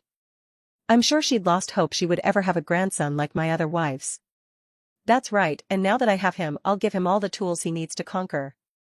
Without waiting for another word, Igrat shoved that dark-colored orb into Exeter's soul. They will protect you when I cannot. A comfortable feeling spread throughout Exeter's soul, and he said a silent thank you to his grandmother. The man seemed to be examining Exeter's soul with a very thoughtful gaze. This won't be easy, everything from his soul to his main body has been touched by divinity. Then let's destroy them and rebuild him better than before. Igrat said cheerfully. Destroy? Exeter began to freak out. Calm down, boy. It's not what you think. The man reassured.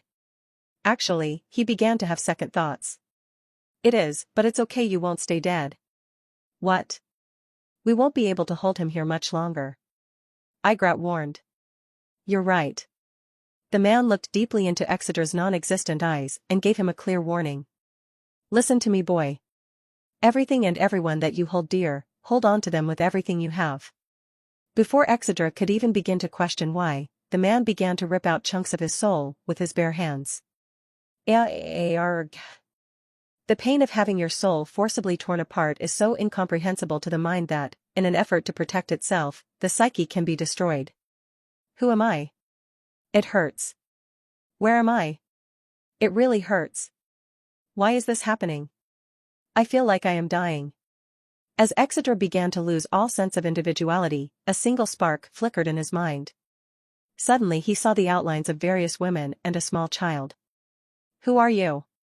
Can you help me? They seemingly understood before they stepped forward and placed their hands on him. Immediately, the pain was no longer unbearable and he remembered bits and pieces of who he was. He could now see the smiling faces of his wives, mother, and daughter. He held on to their memory and waited for the seemingly endless torture to cease. Seems like it's done. Don't try anything crazy like that again and maybe you'll live long enough to come see us in person in a few hundred years. The man and woman waved goodbye to Exeter's soul as it went to handle the business for which it had originally set out. In a black space, Exeter's soul was staring at his father's soul, only it was bound with golden chains on a large orb that represented his sin. One by one, Exeter reached out and snapped the chains before his soul swallowed the sin shackled to his father. Asmodeus dropped onto the ground and groaned audibly before his soul went back to his body. I hope you appreciate the trouble I went through for you, old man. Truthfully, Exeter still didn't care much for his father. But as the son of a loving mother, naturally he saw fit to give her the thing she most desired. She deserved at least that much. All right, let's go back. When Exeter came back into his body, the first thing he saw his father's white wings beginning to darken before returning to their normal pitch black. He looked down at the wound he'd inflicted and noted that his heart was already healing and the sins were still standing around him watching him eat. Has no time really passed? The power of that man is scary. Almost as if on cue, Exeter got several intense alerts from the system. Warning! Warning! Warning! Administrator of the system has been changed. New administrator has requested a mandatory upgrade. Host's body will also undergo administrator's custom specifications. Initiating upgrade. The Sins watched as Exeter's body began to glow before he became wrapped in a scaly black egg that pulsed with demonic energy. As the Sins stared at the giant pulsing egg Exeter had created for himself, they all became slightly confused. Did this happen last time? Leviathan poked at the shell and was surprised to find it pulsing with demonic energy. No. Asmodeus is not dead either and seems to have been freed. Belphegor observed. What the hell did he do? Has the transfer failed somehow? Lucifer walked forward and observed the egg with Leviathan. Can't you feel it? Our strength is already growing. Each of the Sins looked inside themselves and noticed as well. Their power that had atrophied was slowly starting to return. In a week's time at most, they would be at the height of their destructive powers once again. He'll awaken soon and he'll be out of control. Preparations will need to be made. It will be done, you may all leave. Belphegor figured he had some time before he had to ask anyone to do anything, so he leaned backwards into his throne and took a small nap. One by one each of the demon lords vanished from the throne room, leaving Belphegor with his brother and a large egg that contained his nephew. All three were each having their own unique dreams. 4 days later. Currently, Becca, Layla, Lisa, and Valerie were all sitting in a dark room with Exeter's egg. 3 days ago, the girls were pulled from their rooms with no warning and told to remain here. They were not told why or what happened for Exedra to end up in an egg, but they were brought food every day and told that Mira was being taken care of by Eris and Lizamin. Other than that, the girls did not have their questions answered whatsoever. No matter how much they banged on the door, it didn't budge an inch either. All they had was each other, an overgrown egg and a deck of playing cards. Son of a bitch, I'm sick of this. Becca had finally thrown her cards up into the air and dramatically stood up. Layla turned to Lisa like she'd already expected this. I told you if you kept beating her, this would happen. I can't help it. I'm competitive in games, and she's just so bad. Lisa argued. I am not bad. Layla/Lisa/Valerie, yes you are. Arg. Forget this. I'm getting out of here. Becca began walking towards the door and sharpened her claws.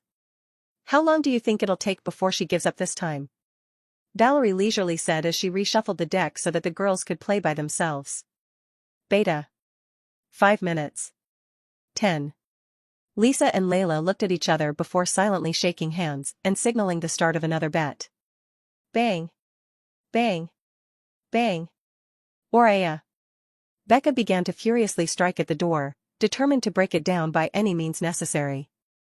The girls seemingly did not mind the noise and continued playing as if they were completely unfazed. Draw 2 Lisa. God damn it. Bang. Bang. Bang. Skip you Val. Eat shit Layla. Bang. Bang. Bang. The game went on like that for several minutes before someone finally won. I'm out girls. Lisa put on a gloating smile to celebrate her victory. Cheat. Check her tits and make sure she's not hiding cards. Kya, get away from me. Bang. Bang. Bang. Crack. All 3 girls immediately ceased their endeavor of frisking Lisa and looked at Becca. The hellhound was seemingly frozen in place as she stared at the door in front of her. Did you actually do it? Layla was the first to recover and scrambled to get up and check the door. How did you manage that when the 4 of us together weren't even enough? Lisa and Valerie quickly followed behind Layla and examined the door. I don't see any cracks on the surface, but maybe it's been damaged internally. Valerie noted. If we all attack again, maybe we can get the hell out of here and get some answers. Each of the girls prepared to launch a strong attack at the door, but Becca still remained unmoving. Becca? What are you doing? Let's get out of here. Becca turned around and the girls could see a complicated expression on her face. Becca? Are you okay? The hellhound did not answer and instead walked towards the corner of the room where Exeter's egg was placed. She didn't understand why she was moving like this, but her demonic blood stirred as she sensed this familiar yet regal presence. The girls wondered what was wrong with her and looked towards the egg where they could now see a small crack on the black shell. Crack. Crack. Crack. One by one, more cracks began to form on the shell and pieces slowly began to break away. When the first piece of shell fell, the girls immediately sucked in their breath. With just a single whiff of the miasma that was spilling out from the egg, they became incredibly aroused and felt their bodies get hot. It was as if they'd inhaled pure, unfiltered lust. What the hell is this?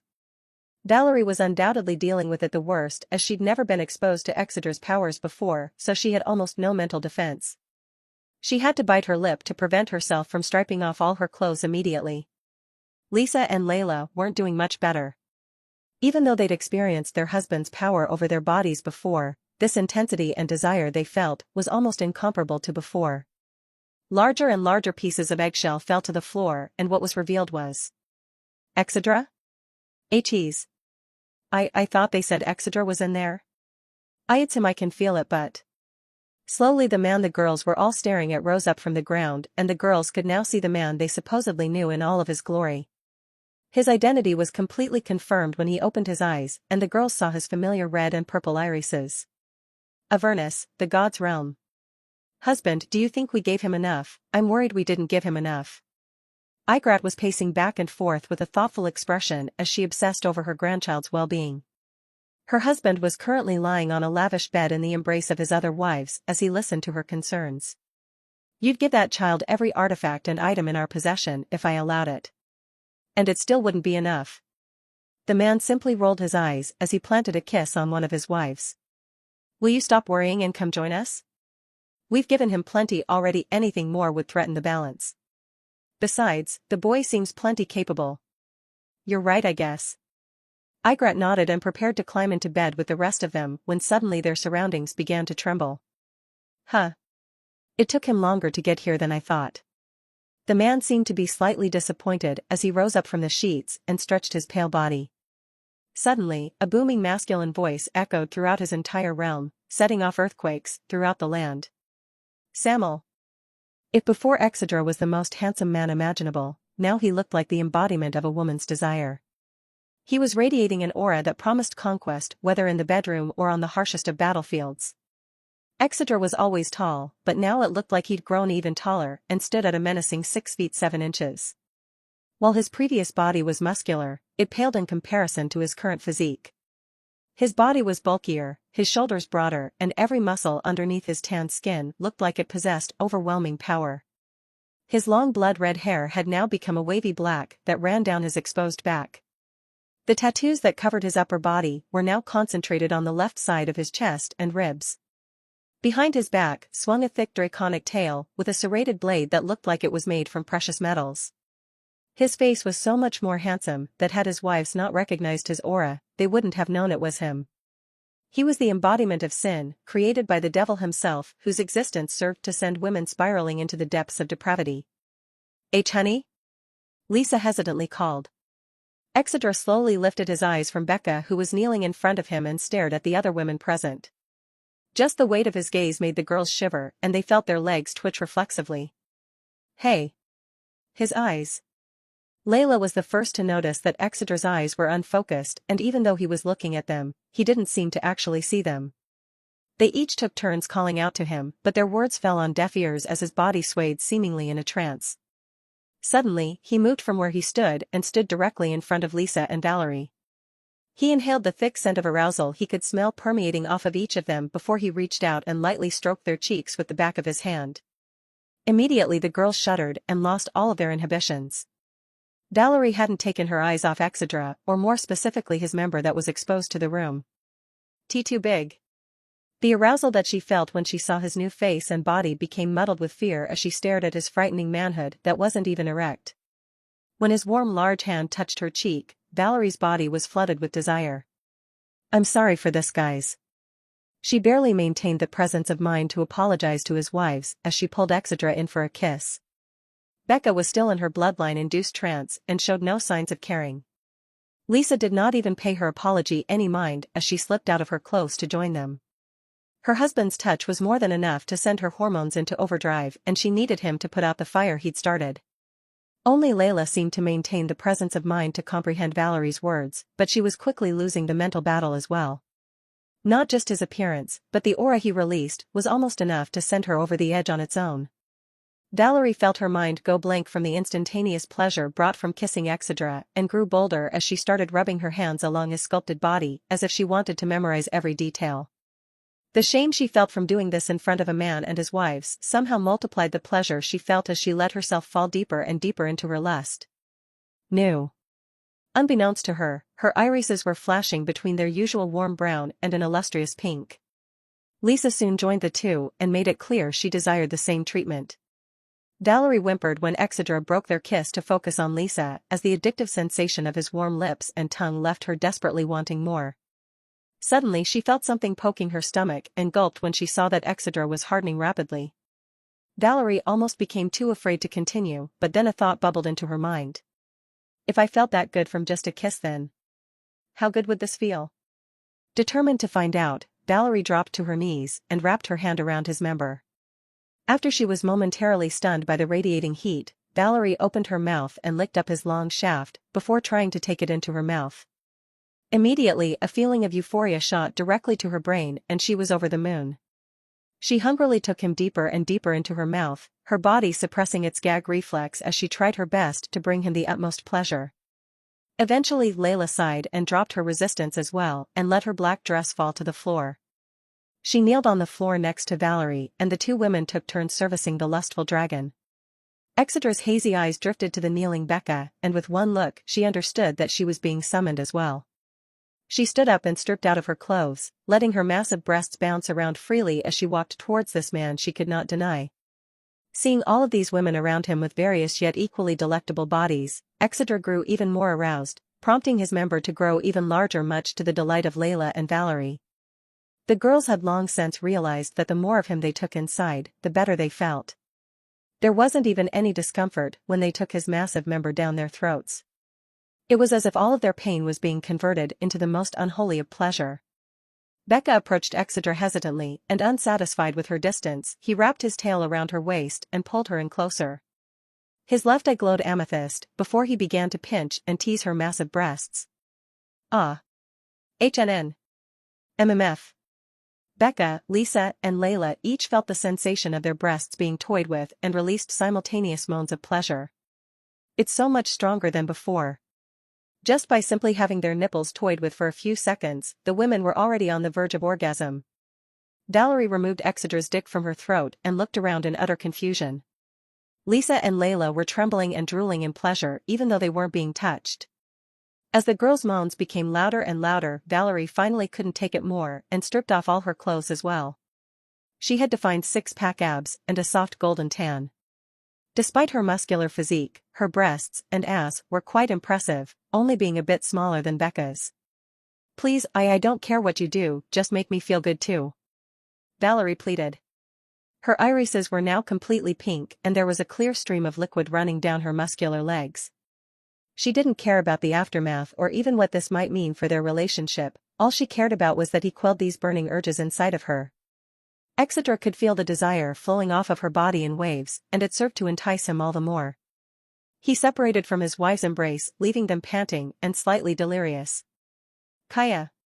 Valerie was shoved roughly onto the floor and looked up at the man who was slowly lowering his body on top of her. Valerie was quite used to being dominant and in control, but for the first time ever, she felt so meek. It thrilled and terrified her to no end. Valerie felt electric shocks run through her body as Exedra made his way down her body, leaving a trail of marks along her muscular torso. The feeling of having her flesh kissed and nibbled on by the lustful dragon was much more stimulating than it should have been, and Valerie found herself wondering why everything the man did felt so damn good. The lower and lower his head got, the more shy Valerie became. One wouldn't have expected for someone with as much experience as her to be insecure about her body, and yet here she was. Because she was completely unprepared for this, she hadn't shaved and she normally didn't allow men to go down on her anyway. Wait. Valerie tried to scramble backwards away from the starving dragon, but her words fell on deaf ears as Exedra held her in place by her thighs and licked her sopping vagina. Oh gods. Valerie immediately threw her head back and moaned loudly as Exedra greedily licked and sucked on her clit. Every lick was more pleasurable than the last, and Valerie forgot all of her worries as she was almost driven mad by pleasure. She barely registered 3 shadows looming over her and released a small yelp when each of her breasts was taken into the mouths of Becca and Layla. Under the relentless assault of all of her most sensitive areas, Valerie's screaming increased in intensity before it was muffled when Lisa sat her vagina directly onto her lips. Valerie's eyes widened at the unexpected muffling of her voice, but by now she was much too enthralled in her lust to even care, and she happily started using her tongue to make Lisa feel good as well. With all 3 women connected and enthralled within the throes of ecstasy, Exedra connected all of their senses once again before multiplying the pleasure that they all felt. As Valerie quickly approached orgasm, she began to buck and drive her hips forward into Exedra's face. With her approaching a release, the other girls weren't far behind either, and judging by the growing volume of their moans, it was definitely going to be a big one. Unsatisfied with such a boring release, Exedra activated his wives' tattoos on their vaginas, while also giving one to Valerie. Exedra's wives who'd experienced this before felt their eyes widen when the familiar sensation of a rising heat permeated their bodies. Honey, wait, it's too strong. Lisa's warning was for naught, and in the next second Valerie came harder than she ever had in her life. Oh my fucking god. Because the girls currently had their senses linked, they felt it too, and soon all 4 women felt their eyes roll back into their head as their body was racked by an unbelievably powerful orgasm. Even with all of the girls trembling as they were sprawled out on the floor, Exedra did not appear to be satisfied in the slightest. He removed his head from between Valerie's quivering thighs and positioned himself to enter her. With a single thrust, Exeter buried himself to the base inside of Valerie and began thrusting away. The girls were still coming down from their first orgasm when a second, stronger one, spread throughout their bodies. Valerie was in true heaven. While Exeter forcefully thrusting himself inside of her should have hurt, instead her body happily accepted all of his massive length as she felt pleasure in places no one had ever reached before. AOE. She didn't even care how ungraceful she must have sounded as she wailed like an animal in heat as Exeter repeatedly knocked into her womb. He locked his fingers with hers and planted a firm kiss on her lips, and Valerie felt thoroughly trapped in a prison she had no desire to escape from. Lisa, Layla, and Becca felt it as well and could not even lift a muscle as the familiar yet entirely new sensation of their husband inside of them brought them to numerous orgasms. Their breathing was uneven, their eyes were hazy, and small puddles had already formed between their legs. Exeter grunted in frustration before he thrusted deeper than before and pierced Valerie's womb. Fuck yes, it feels so good. His thrusts became faster and faster until he flooded her womb with his cum and the girls had the greatest orgasm of all. Everything that happened to them beforehand seemed like a paltry experience compared to the pleasure that now assailed their bodies. Their entire world became a white blur as their tongues fell out of their mouths and they lost control of their bladders, each enjoying the sensation of fullness that was being transmitted from Valerie. If Exedra was from a less powerful race like humans, she would have undoubtedly gotten pregnant with that. He slowly pulled out of her, leaving her a quivering and sloppy mess that was muttering something incomprehensible. He looked at the woman laying around him and reached out and chose his next victim. This was not nearly enough to satiate his lust. 10 days later. For over a week, the group tirelessly engaged in sex without end. Exeter's stamina was seemingly infinite and the girls didn't seem to be suffering any ill effects either. On the 10th day, Exeter finally got a message from the system, only he was not of the mind to read it. System reconstruction completed. SIN integration completed. Body reconstruction successful. Now restoring psyche. Suddenly, the dragon clutches his head in pain as his fractured psyche was made whole. His personality, memories, and senses all came flooding back into his mind rapidly. He suppressed the urge to groan in pain and waited until it was all over and his eyes regained their focus. He looked down to see all 4 women greedily trying to suck his member and immediately noticed something was wrong. Girls? Are you all right? The girls looked up at him with completely pink irises and smiled seductively. Master, please give us more. It's not enough yet, I still need you inside of me. Make me feel good again. I want you to breed me. Exedra was horrified to realize that he'd enslaved the girls somehow and immediately tried to undo it. Girls? Snap out of it. He shook them all in an attempt to wake them up, but they only attempted to guide his hands to other more dangerous places. He felt the urge to cry when he realized he'd broken the personalities of the women he'd loved the most and turned them into mindless little dolls. You won't wake them like that. An ancient weary voice spoke. Exedra looked around for the source only to see Belphegor floating lazily at the door. What's happening to them? Belphegor dragged his hollow eyes over Exeter's new appearance before answering him. We are beacons of sin who serve to corrupt the living. Upon awakening our sin, we are driven to mindlessly act out according to its nature. Luckily you did not awaken the sin of wrath, or else everything within a kilometer of here would have become a barren wasteland. Your women are simply enthralled by the sin you carry, and therefore can think of nothing more than the pleasures of the flesh. How do I fix them? Exedra could worry about everything else the demon lord was telling him later. Right now, all that mattered was getting these girls back to normal. Will them to return to normal? Belphegor gave the answer like it was obvious as he looked at the floor that was covered in various liquids. Exedra stared at all 4 of the pink-eyed delirious women. He focused his mind on the connection he shared with each of them and shook it hard as if he was trying to awaken them from a deep sleep. The girl's eyes flashed before returning to normal. As if all of the exhaustion from the past week and a half caught up to them at once, they all began to sway before their eyes fluttered and they fell to the ground snoring loudly. Exedra released a sigh of relief when he saw that his women were sleeping peacefully and offered Belphegor his sincere thanks. I don't need your thanks, I need you to tell me what happened when you met Father.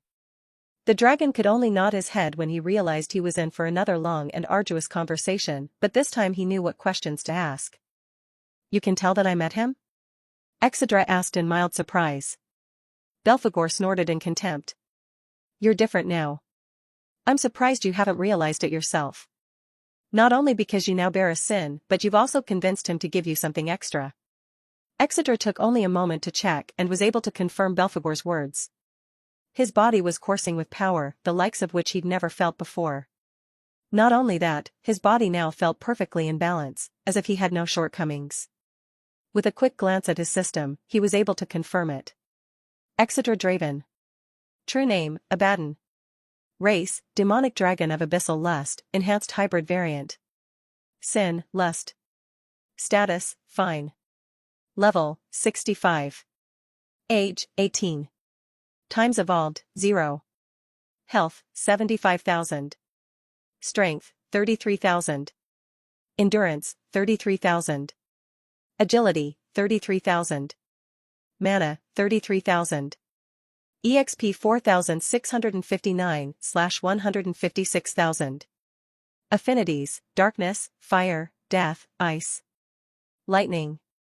Skills, Infernal Flames LVL3, Umberkinesis, True Dragon Transformation, True Demonic Transformation, Pain Immunity, All Weapon Mastery LVL4, True Demonic Dragon, Locked, Grandson of Igrat, Soul Sense LVL2, Cryokinesis, Electrokinesis, Lightning Body, Primordial Demon's Will, Diamond Scales, Soul Searing Flames, Though Acceleration, Dragon of Madness. RN. Spells, Abyssal Chains, Lightning Bane, Mana Manipulation, Hate Shield, Tempest Cutter, Frozen Hell, Mist Body, Glimpse of Oblivion, Gaia's Retribution, Soul Breaking Scythe, Abyss Hounds, Seducer's Hymn, Sinister Burial, Teleportation. Techniques, Fell Moon Sword Art, Piercing Sun Spear Art, Blood Dancer Steps. Total SC, 83,650. Bound Weapons, Corrupted Shoes Razor. True name?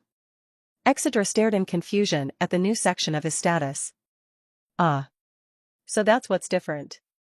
Belphegor didn't seem too surprised by this realization and instead yawned sleepily. Seeing that his nephew was still confused, the slothful demon lord took it upon himself to explain. Like evolutions, true names are carved into our soul, but that is where the similarities end. True names belong exclusively to archdemons and us primordials. They imbue us with greater power than those without because they are given to us not by Ashira, but our fallen father. The names themselves possess varying degrees of power depending on their meaning and enhance the power of the name that much more. Lucifer, the sin of pride, is the strongest of all of us because Father named him after himself. Alright. So what does it actually do? Exedra was like a sponge that wanted to greedily soak up every source of power available. Do you have to ask so many questions? The faster you answer, the faster we can stop. Belphegor heaved an exhausted sigh but continued to answer questions all the same. In addition to enhancing your lethality, it allows you to create demons from weaker races using your blood. Dragons like yourself will not be affected, but humans and other lowborn species are no trouble. It will not work every time though. Creating demons. While the prospect was interesting, Exedra already had an army of powerful demons that were waiting to be called, so he did not believe he would utilize this that much. The mention of demons brought Exedra to another topic he'd previously forgotten about. My wife Becca. She was acting strangely around me when I first awoke. That is to be expected. You are a sin. A king to demon kind that commands respect and servitude. Witnessing the birth of such a being would cause her demonic blood to stir and drive her to serve your every whim. I do not need her to serve me, I need her to be herself. Exedra's eyes glowed to convey the seriousness of the matter. It is of no concern. As long as you make an effort to control your noble aura, it should not happen again. Inwardly, Belphegor was looking at Exedra with curious eyes. Is it because they are sins of lust? Their attitude towards their women is quite similar. Enough, it's time for my question now. Belphegor floated closer to Exedra and asked him curiously, how did you gain possession of the sin of lust while Asmodeus still breathes? Is that something that you need to know? I'm curious as to how you did the impossible. I have a unique ability, is all that I can say. Exedra could not reveal the existence of his system to anyone. He didn't trust Belphegor nearly enough to speak freely about his greatest strength. Belphegor debated internally on if he really cared enough to press this matter further before ultimately deciding that he didn't need the headache. All he would do was watch his nephew closely and hope that eventually he slipped up. You've been in my castle far too long. Take your family and go and set up your own territory. Oh, and clean up the mess you made. With that, the demon lord of sloth vanished from the room, leaving Exeter to frown over his last words. Mess? Naturally, the humans did not take kindly to the destruction of an entire city. Even though there were no traces left behind on who a potential culprit could be, the theory that spread wildly among the populace was that the demons had developed a horrible new weapon. Because of that fact, attacks against the demons were increasing everywhere, with more and more signs pointing towards all-out war. With various armies of humans on a rampage, the Sins could not have regained their strength at a more opportune time. You disgusting piece of shit. Smack. A young girl appearing to be no older than 11 years old was struck across her face by her father and sent tumbling across the floor. Because she had not been allowed to use the bathroom, her bladder had filled beyond its limit until she finally wet herself. Her father found such an act to be incredibly abhorrent and felt that his beatings would provide the necessary course correction. If the girl was hurt by this treatment, she did not show it as she dragged her weak and underfed body off the ground. Damn good for nothing. Why can't you be like your brother? The young girl simply kept her head down as if she had heard those words 1,000 times before. The man continued to yell and berate her for what felt like an eternity before he grabbed her by her hair and threw her into a closet. She was used to this closet and she actually felt more at home here than she did outside. This place was her sanctuary. Here she could just sit in silence while she focused on the dull throbs of pain that ran throughout her body. The girl actually had a talent that she'd never shown anyone. In that dim, cramped closet, the little girl slowly opened her palms and a radiant golden light sprang forth. This light was her only salvation and her only means of entertainment. She would play with it for hours on end until her hunger pains got the best of her and she fainted. Not knowing what it meant, she thought of it as her only friend, or maybe it was a gift from the goddess she'd heard so much about. Either way, this strange power of hers brought her extreme comfort. As she was mesmerized by the radiance of her golden light, she did not feel the approaching footsteps that signaled the return of her father. Suddenly, the door to her sanctuary was thrown open and her father looked at her with scornful eyes, with a belt in his hand. And another thing, you little, dash. The man suddenly lost his train of thought as he stared gobsmacked at the golden power shining brilliantly in the young girl's hands. She was so surprised by his sudden return, she lost her concentration and the power began to dissipate. As she looked into the eyes of the man who was supposed to be her father, she saw a completely new look in his eyes. This look terrified her much more than his rage that she'd come to know so well. Currently, Exedra was being tended to by blushing maids. He couldn't go and retrieve his father and daughter whilst reeking of sex, so he was being shown to a bath, and he was told his wives were being taken to one as well as they had yet to wake up. Upon reaching the bath, Exedra prepared to simply jump right in when one of the maids posed a seductive offer. Would you like us to join you, my lord? No. Slam. Without waiting for another moment, he slammed the door in their faces, leaving the two demon women terribly distraught and embarrassed. It's not that they were unattractive, but Exedra was not the type of man to enjoy carnal pleasures with women he had no attachment to. Even after absorbing the sin of lust, such a fact did not change. On the contrary, his resolve might have been stronger than before. He was only interested in seeing the lustful expressions of his wives. And Valerie. Exeter got a slight headache when he remembered the days he'd spent with the woman who was supposed to be just a friend. Belphegor had effectively fed her to him and he indulged, without restraint. He couldn't help but wonder if she would hate him when she woke up. Deciding not to think about it, Exeter turned his attention to his newly heightened senses and the level of attention he was getting. When walking throughout the halls, he could smell it. The thick scent of arousal permeating from the bodies of all the women who laid eyes on him. It was so much that it almost made him dizzy. He could feel their desire to be overtaken by their lust. An interesting new sensation, to say the least. As he looked at his reflection in the water, he could somewhat understand their reactions. He was divinely handsome before, but this, he didn't even know how to describe his level of attractiveness anymore. The gap was so big, he almost looked like an entirely new person. Soft and wavy black hair that cascaded down his back, thick eyebrows, a stronger, more handsome face, and a much more muscular physique. His scales and horns weren't even visible anymore unless he willed them to be, the large black tail swinging behind his back being the only indicator of his draconic heritage. The only thing that hadn't changed were his two distinctive red and purple eyes that seemed to be constantly glowing. Exclamation point.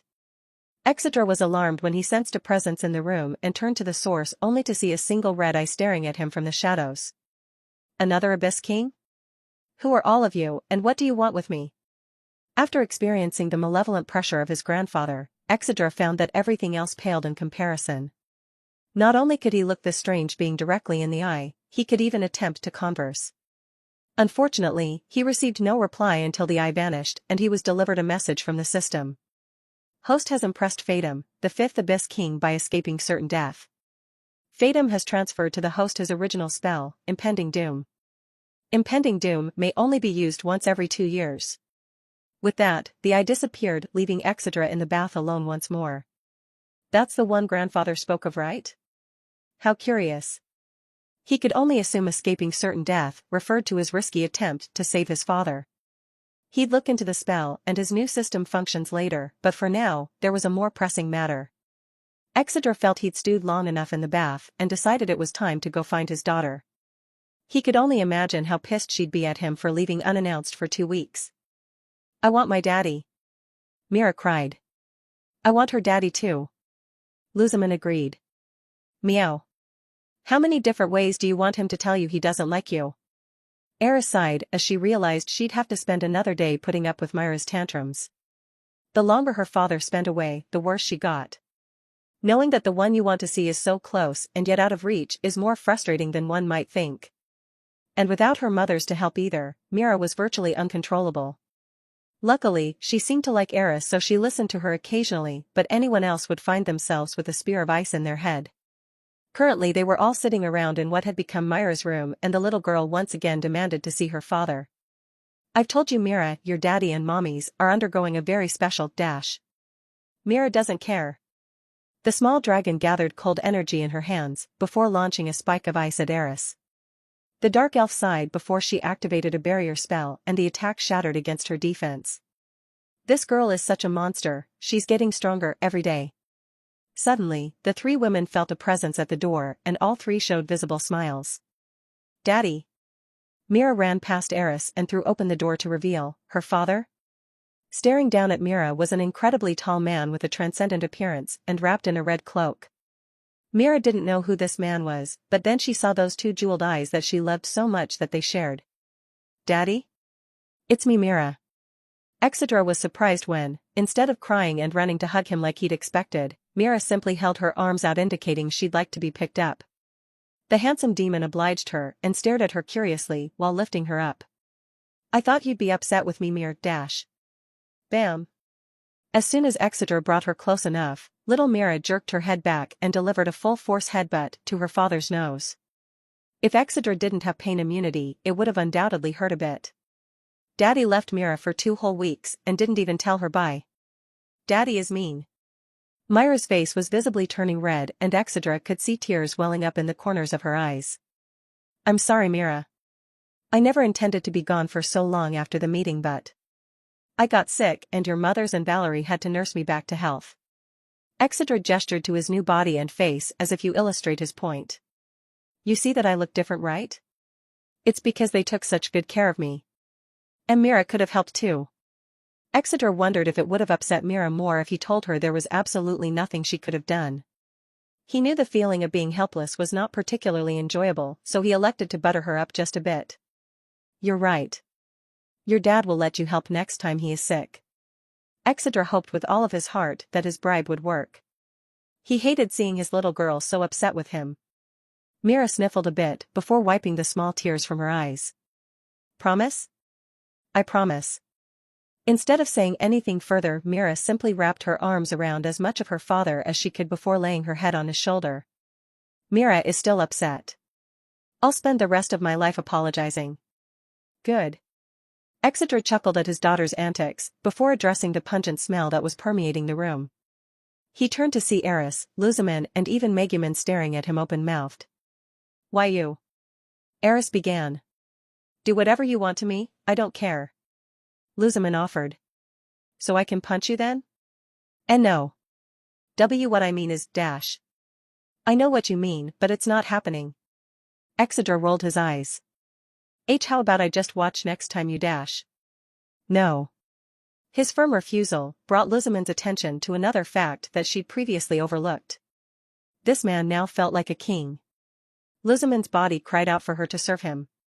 His aura was the same as Belphegor's and Asmodeus, only his was considerably weaker. How is such a thing possible? They were not told the details of Exedra's sudden disappearance, so they could not help but wonder what exactly happened in his time away. What happened to you? Eris could not take her eyes off Exedra's face. He was surprised that not only was the Dark Elf's desire stronger than Luzman's, but they also did not seem to know why he was away. Asmodeus is alive. The two of you should go see Belphegor for answers. Truly? Don't joke, even if you're his son. That's dash. I'm not joking. Go and find him, I'll join you shortly. Exedra moved past the girls and sat on the bed and began to stroke Myra's hair, the small girl clinging to him like a koala. Their hesitation only lasted a mere moment before they each turned tail and ran out of the room. Exedra sat on the bed for a long time, just stroking Myra's hair and enjoying her presence before she eventually fell asleep. That seemed to be what Exedra was waiting for, and he opened his mouth to speak. Thank you for keeping my daughter company while I was away. Hearing no answer, Exedra turned to the other side of the room where a small black cat was staring at him. Are you still going to play pretend? She is asleep right now, you know. Megumin's eyes widened and her fur began to stand up. Yes, I'm talking to you, and no, I'm not upset. Change back. Megumin hopped off her perch atop a wooden desk and walked forwards until she was just a few feet in front of Exedra. Her body was enveloped in a dark gray mist that grew and grew until it dispersed, and standing in the cat's place was Adrina Sanguine. You. How long have you known? Despite her age, her voice was timid and shy, as if she was afraid she was going to be scolded at any moment. Since I first saw you.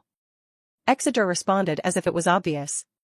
Naturally, when he returned and saw his daughter carrying a cat everywhere, he of course analyzed it to see if there was anything special about her. Imagine his surprise when he discovered his daughter was carrying around the Queen of Vampires. I was never able to discern what your intentions were, so maybe you could shed some light on that for me. Aye. Adrina bit her lip as if she was too embarrassed to make her motive known. I wanted to study you. She finally said. I wanted to be able to learn about the man you are as well as your family so that I could hopefully win your affection and their approval. For the first time Exedra's calm and composed expression broke as he stared at the woman in front of him with evident confusion. You abandoned your duties as a queen, to be a house pet, so that you could figure out how to get into my pants. Why, you don't have to say it like that. And it's not like I left things unattended, I'll have you know. My sister is in charge. Exedra was suddenly reminded of his boss and his old world that would push all of his work onto him so that he could go hang out in bars. Her poor sister. I can tell you're thinking something unflattering. It's your imagination. Exedra dismissed. Silence rang out between the two for a while before Adrina asked the burning question. So, what do we do now? Adrina and Exedra were staring at each other, unmoving. While Adrina was panicking internally, Exedra was calmly observing the woman in a new light. I can smell the desire flowing off her in waves, and yet she has not made a single perverted remark. It seemed like Adrina had grown in her time as Megumin, if only a bit. Adrina. Why, yes? Even his voice sounds more enticing. Fuck, I'm so wet, how did he get so much more attractive out of the blue? The vampire queen was trying to pay attention, but it was hard. She was so distracted by his appearance she barely registered that he said his father was alive. What were you planning to do when you confessed? I'm sure Mira would have been very sad if her pet up and disappeared.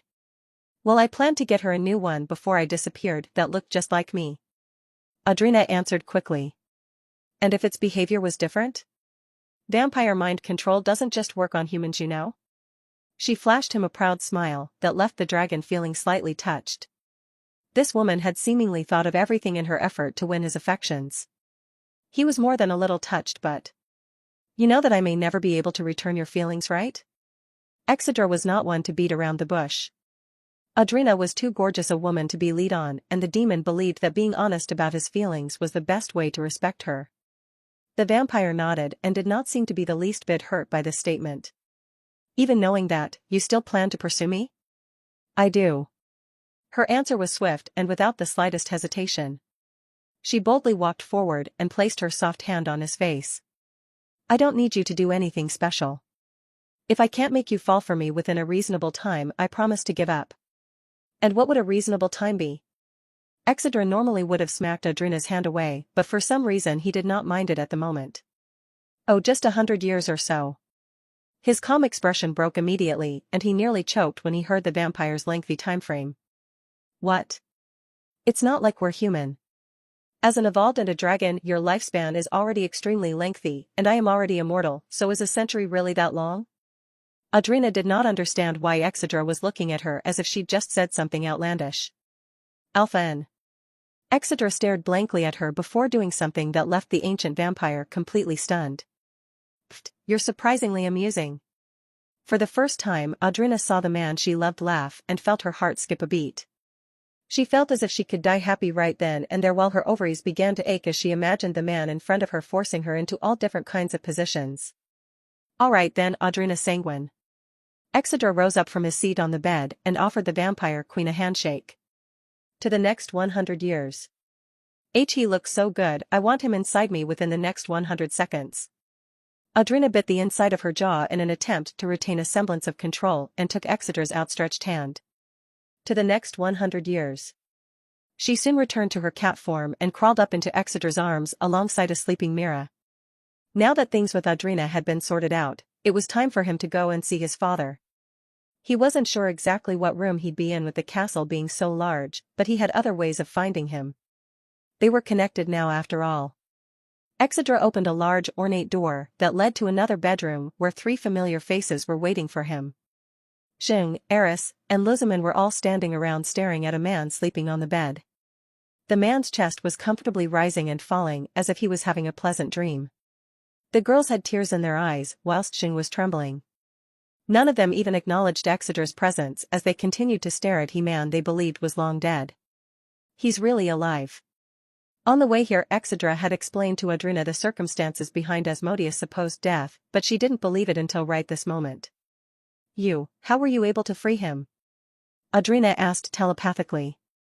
Now that she knew Exedra had discovered her little secret, she could converse with him openly and work to improve their relationship. Exedra debated on if he should answer her question because the answer was so inconceivable. The chances of her believing him were low, but on the off chance she did, she'd think the man she loved was a monster that should not exist. I ate a piece of his soul. Audrina fought the urge to roll her eyes. You should stick to being handsome, because you're not very funny. Only after she got nothing but silence as a response did her eyes widen and she looked at the man holding her in a new light. How can you even? This was about the reaction Exedra expected, and he could honestly understand her disbelief. Souls can only be manipulated or damaged by the absolute strongest of death mages, and even that has its limits. But Exedra had just told her he'd eaten one. The system had revealed something crucial to Exedra about his powers that he was not yet aware of. When he eats the heart of an enemy, he is effectively eating their soul and absorbing the benefits. But what would happen if he ate only a piece of a heart while having something specific in mind that he wanted to take? The system warned him of the abysmal odds of success, but Exedra was determined to give his mother the gift she craved most. Unfortunately, he had grossly underestimated the difficulty of absorbing the power of someone who was still full of life, as well as someone whose soul was several times larger and stronger than his own. Almost as soon as he began, Asmodeus' soul defended itself and shattered Exedra's like glass. He should be brain dead right now, doomed to spend the rest of his life in a catatonic state, but luckily he has an extremely doting grandmother and a generous grandfather. The augmentations made to Exedra's body and soul provided him the necessary strength to not only take the sin of lust, but to break his father's shackles as well. And now his father was lying in a catatonic state as his soul attempted to regenerate the damage caused by having his sin forcibly removed. But how could he possibly explain all that to this woman currently disguised as a cat? Instead, he flashed the odd cat in his arm a coy smile. I have a great many talents. Normally that pristine white smile would have been enough to drive Audrina mad, but since she was given such an unsatisfying answer she was currently suppressing the urge to punch him with her paw. Seriously, what kind of man have I fallen for? It's so boom. Exedra and Audrina watched as the group shed tears over the revelation that their lord was still alive. Belphegor had told them everything and the disbelief had yet to leave their systems. Once they'd heard that he'd spent years in forced servitude, their surprise quickly shifted to rage and then shame. How could they not protect their lord from such a terrible fate?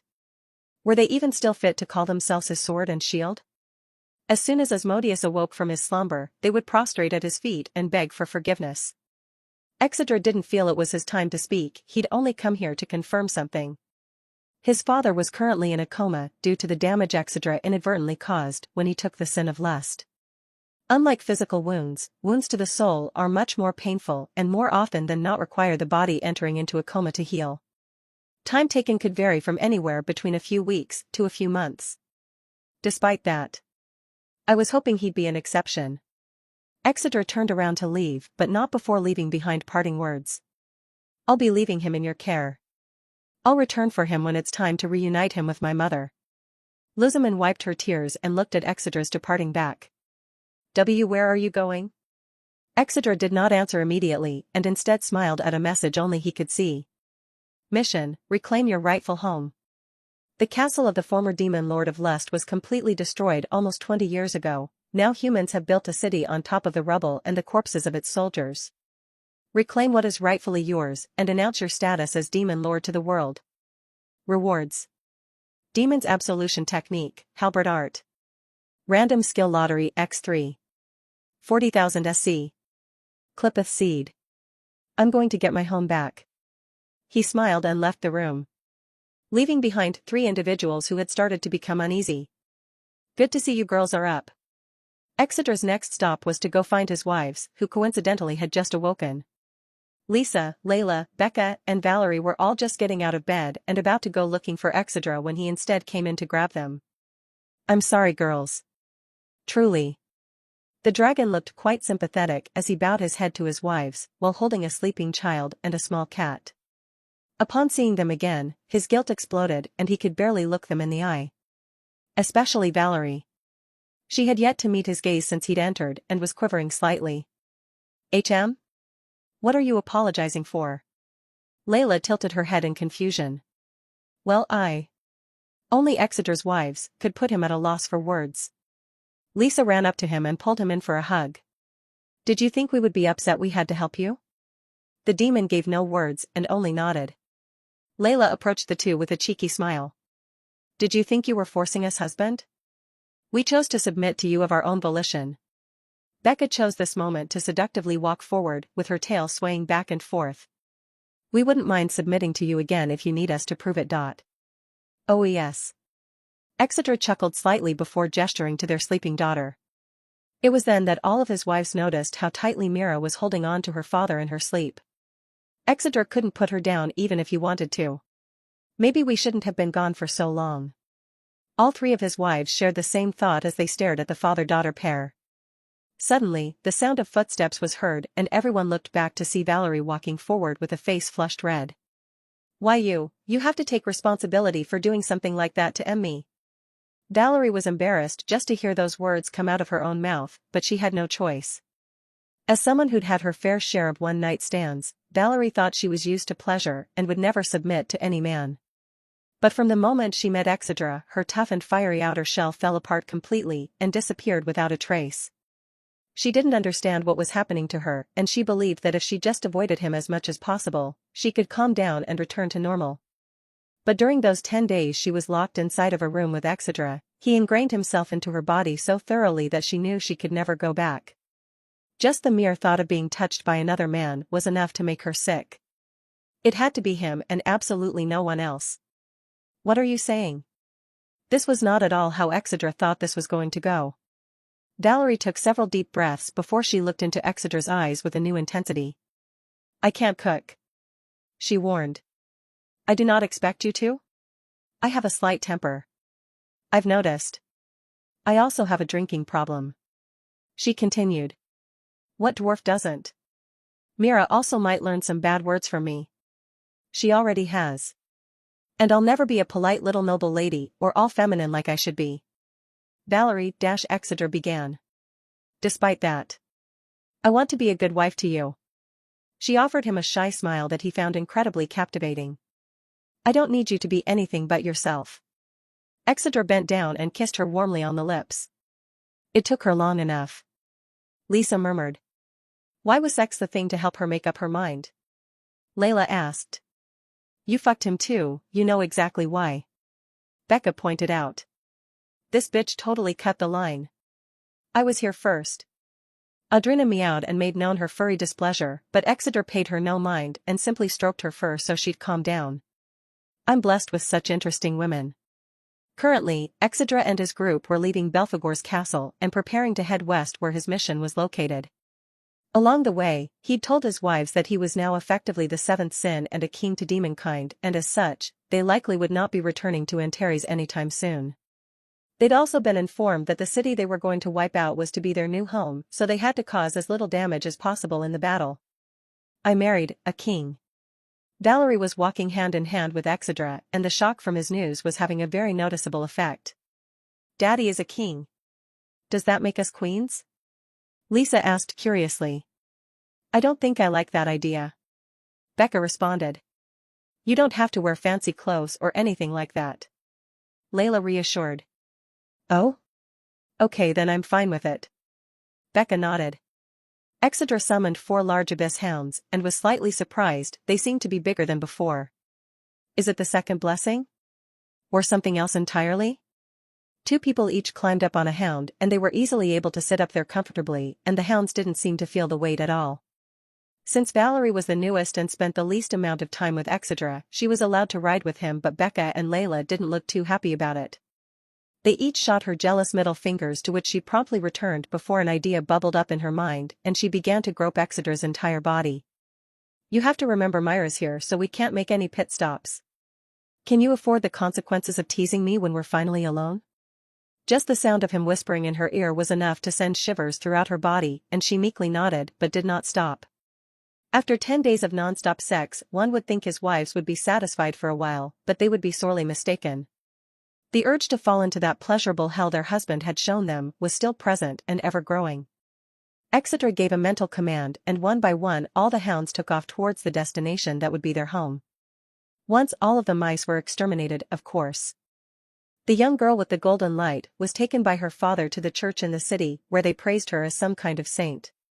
The girl didn't understand what all the words meant, but she was happy with her current situation. Her father received some pouch with a clanking sound and left her with the head priest. The head priest was a nice man everyone called Father Donovan, and he treated her nice enough. He gave her food that wasn't spoiled or out of the trash, a bed to sleep on, and he even let her go to the bathroom whenever she wanted.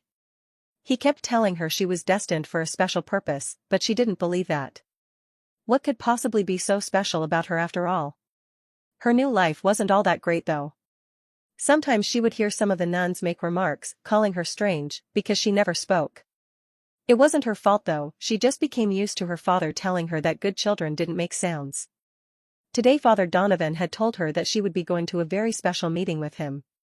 She didn't understand what would be so special about a meeting, but she happily accompanied him nonetheless. He'd already done so much for her after all. As she walked towards the meeting place, she held on to the robe of Father Donovan as she admired the architecture. The city of Hato was a very large and extravagant religious city.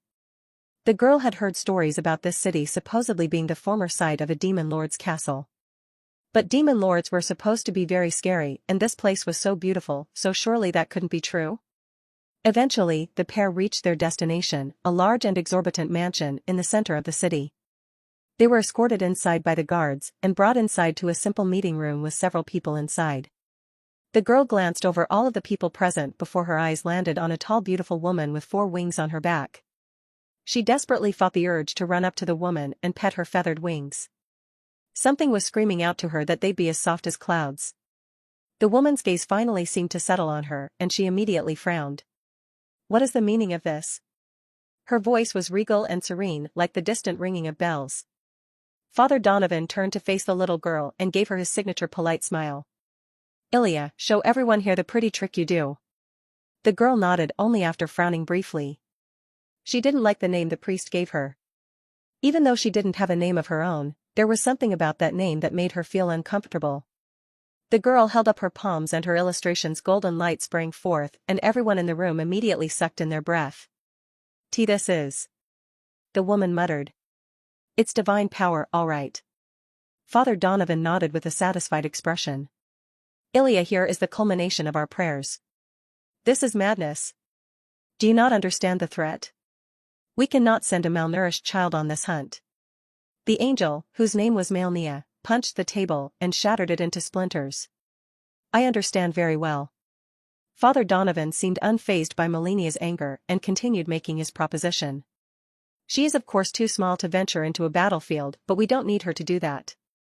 If the legends are to be believed, then the bodies of the one chosen by the Holy Mother are supposed to bring unrivaled harm to demons. Those of the abyss are no mere demons. Malinia's eyes began to glow with a golden light. So you say, but isn't this a better weapon than none at all? With her help, we can arm our soldiers with weapons blessed by her divine grace. You have your own strength and your own army, but what of us humans? Unfortunately, we can only scrape by on chance and the sacrifices of others. The faces of all the men and women present contorted uncomfortably as they let the truth of those words sink in. The angel had alarmed them so much about this supposed coming monster that they were willing to do just about anything to survive. Looking at this little girl with lifeless eyes and an expressionless face, one would immediately assume that she did not care about her fate. Father Donovan kneeled in front of the girl once more and clasped her frail shoulders. Ilya, my dear, do you want to help defend humanity from the scourge that threatens to tear us apart? Truthfully, she did not understand what was going on or even what was being asked of her. All she knew was that the man who had been so kind of her and never asked anything of her was now asking her to help her fellow man. Surely she could do that much for him, right? The girl nodded without much thought, and Malnia could only shake her head. This poor child did not truly know what she had agreed to, but she would soon find out. 3 days later. The young girl's dreamy new life did a complete 180-degree turn, and she was now living in an even worse hell than the one she'd originally been born in. After agreeing to Father's request, she was taken to a cellar and strapped to a table. They took her blood and coated it onto thousands of blades. They took her hair and weaved it into the fabric in their armor. They struck her until she wept silently and bottled up her tears for consumption. In that dark and terrifying dungeon, all she could remember was the smiling face of Father Donovan that thanked her for her great sacrifice. In the end, she ended up hating her power that used to make her so happy. Hearing the creaking of the large metal door that signaled it was again time for blood to be drawn, she prayed furiously for someone, anyone, to end this nightmare. Excuse me, mister. A guard in shiny silver and gold armor looked down at an adorable little girl with black hair and almond eyes who couldn't have been older than 6 years old. I'm supposed to deliver a message to someone important. Do you know where I am supposed to go? The guard tilted his head in confusion as he stared at this strange young girl with an even stranger question. Eris was currently looking out the window in Asmodeus' room with a forlorn expression on her beautiful face. Since Exedra had left, she hadn't really been herself and was barely eating. Is it still shocking? The dark elf was so deep in her thoughts, she didn't even hear Lizamon walk in. Or is there something else entirely on your mind? She teased. Eris rolled her eyes and returned back to gazing absent-mindedly out the window. Lizamon said it in a joking manner, but in all honesty, she was attempting to feel Eris out. I wonder how long he'll be gone. The succubus sauntered next to Lizamon and joined her in gazing out the window. Who are you talking about? Don't play dumb with me, elf. Lizamon scolded. Do you think he'll be gone long? Eris was conflicted internally. She'd always found Exedra to be more than a little charming, but after his ascension to Demon Lord, his new appearance was permanently engraved into her mind. Her husband was considered to be attractive by many, but she could not help but compare the two and find that Exedra was vastly superior. Even Pythias had begun to notice that Eris was no longer hiding that she did not enjoy their intimate time, and during the act she would simply lay there like a dead fish. Unbeknownst to her, she had already fallen deeply into the trap that is the sin of lust. Exedra's attractiveness is multiplied 100-fold by women who know they shouldn't be with him. Whether it was because they were a devout woman of faith and he was a demon, or a happily married woman, it makes no difference. Given enough time and exposure, the women would turn away from what they knew and throw themselves at his very feet. Is lust not the most delicious when at least one of the participants knows it's wrong?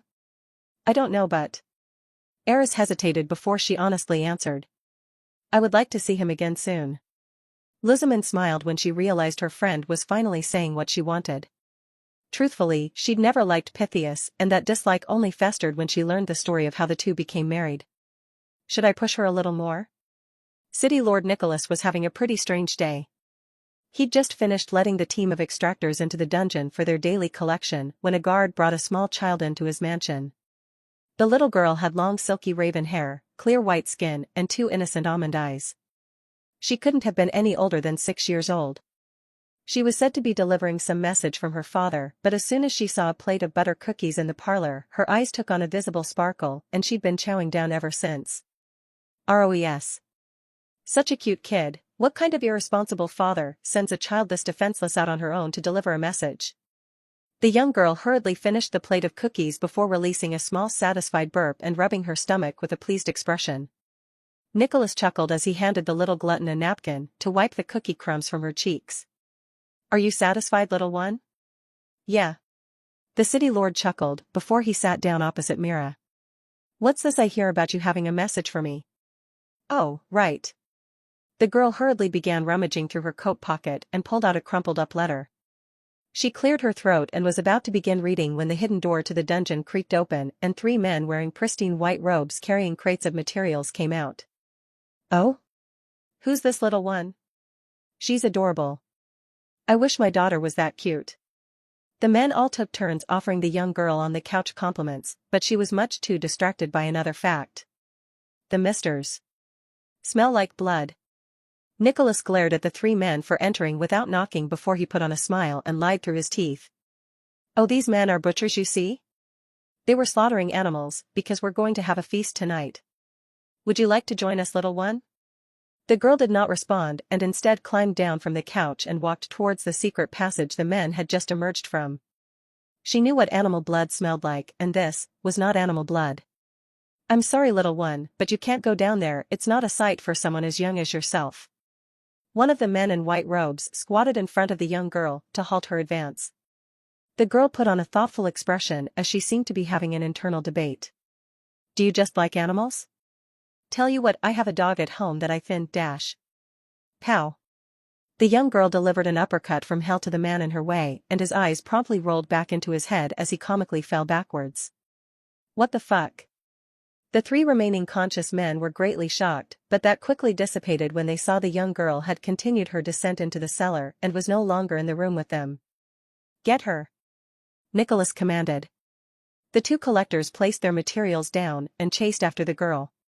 When the small girl reached the dungeon, what she saw disturbed her greatly. A girl a bit older than her was strapped to a metal table. The girl's arms were covered in needle marks and her patchy golden hair could be seen growing back slowly, indicating a recovery potion had been used, albeit a low-level one. Gotcha.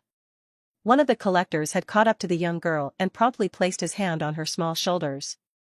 The girl on the table seemed to notice the intrusion and looked down to see a beautiful young girl staring at her with pained eyes. Nicholas and the collectors surrounded the young girl and were debating on what to do with her.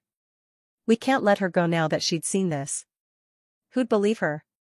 What I want to know is how she knocked out Humphrey. Amidst the chatter of the adults, the young girl with almond eyes finally spoke. Hey. Do you want Mira to save you? The girl on the table seemed to realize that this girl was talking to her. She didn't know if this girl could really help her, but she was so desperate she would take any opportunity no matter how small it seemed. The girl nodded furiously with tears in her eyes, and Mira gave her a childish smile. Okay, just wait there. Hey. Nobody is going dash. Swoosh. Thunk. Thump. Before Nicholas could even process what happened, the 2 men standing next to him had large spears of ice jammed into their heads. As their bodies hit the ground, the city lord backed away from the monstrous little girl in front of him in horror. Mira is supposed to tell you that you have 4 hours to prepare your city to be attacked. Attacked? Be by who? Myra's daddy. Can you be more specific? The girl rubbed her chin thoughtfully as she desperately tried to remember what her daddy said his official title was. I know he's a demon lord now, but Mira can't remember exactly which one. That single sentence made Nicholas' heart sink to the pit of his stomach before he immediately realized this was exactly the opportunity he'd been waiting for. The whole reason they'd been collecting from Ilya was in preparation for exactly this moment.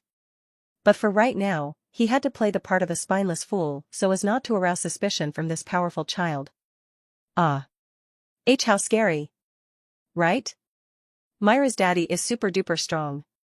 Seeing as how the man in front of her was petrified by the mere mention of her father, Myra moved away from him and walked over towards the captive girl. Myra's gonna free you now, okay? You're gonna come with me.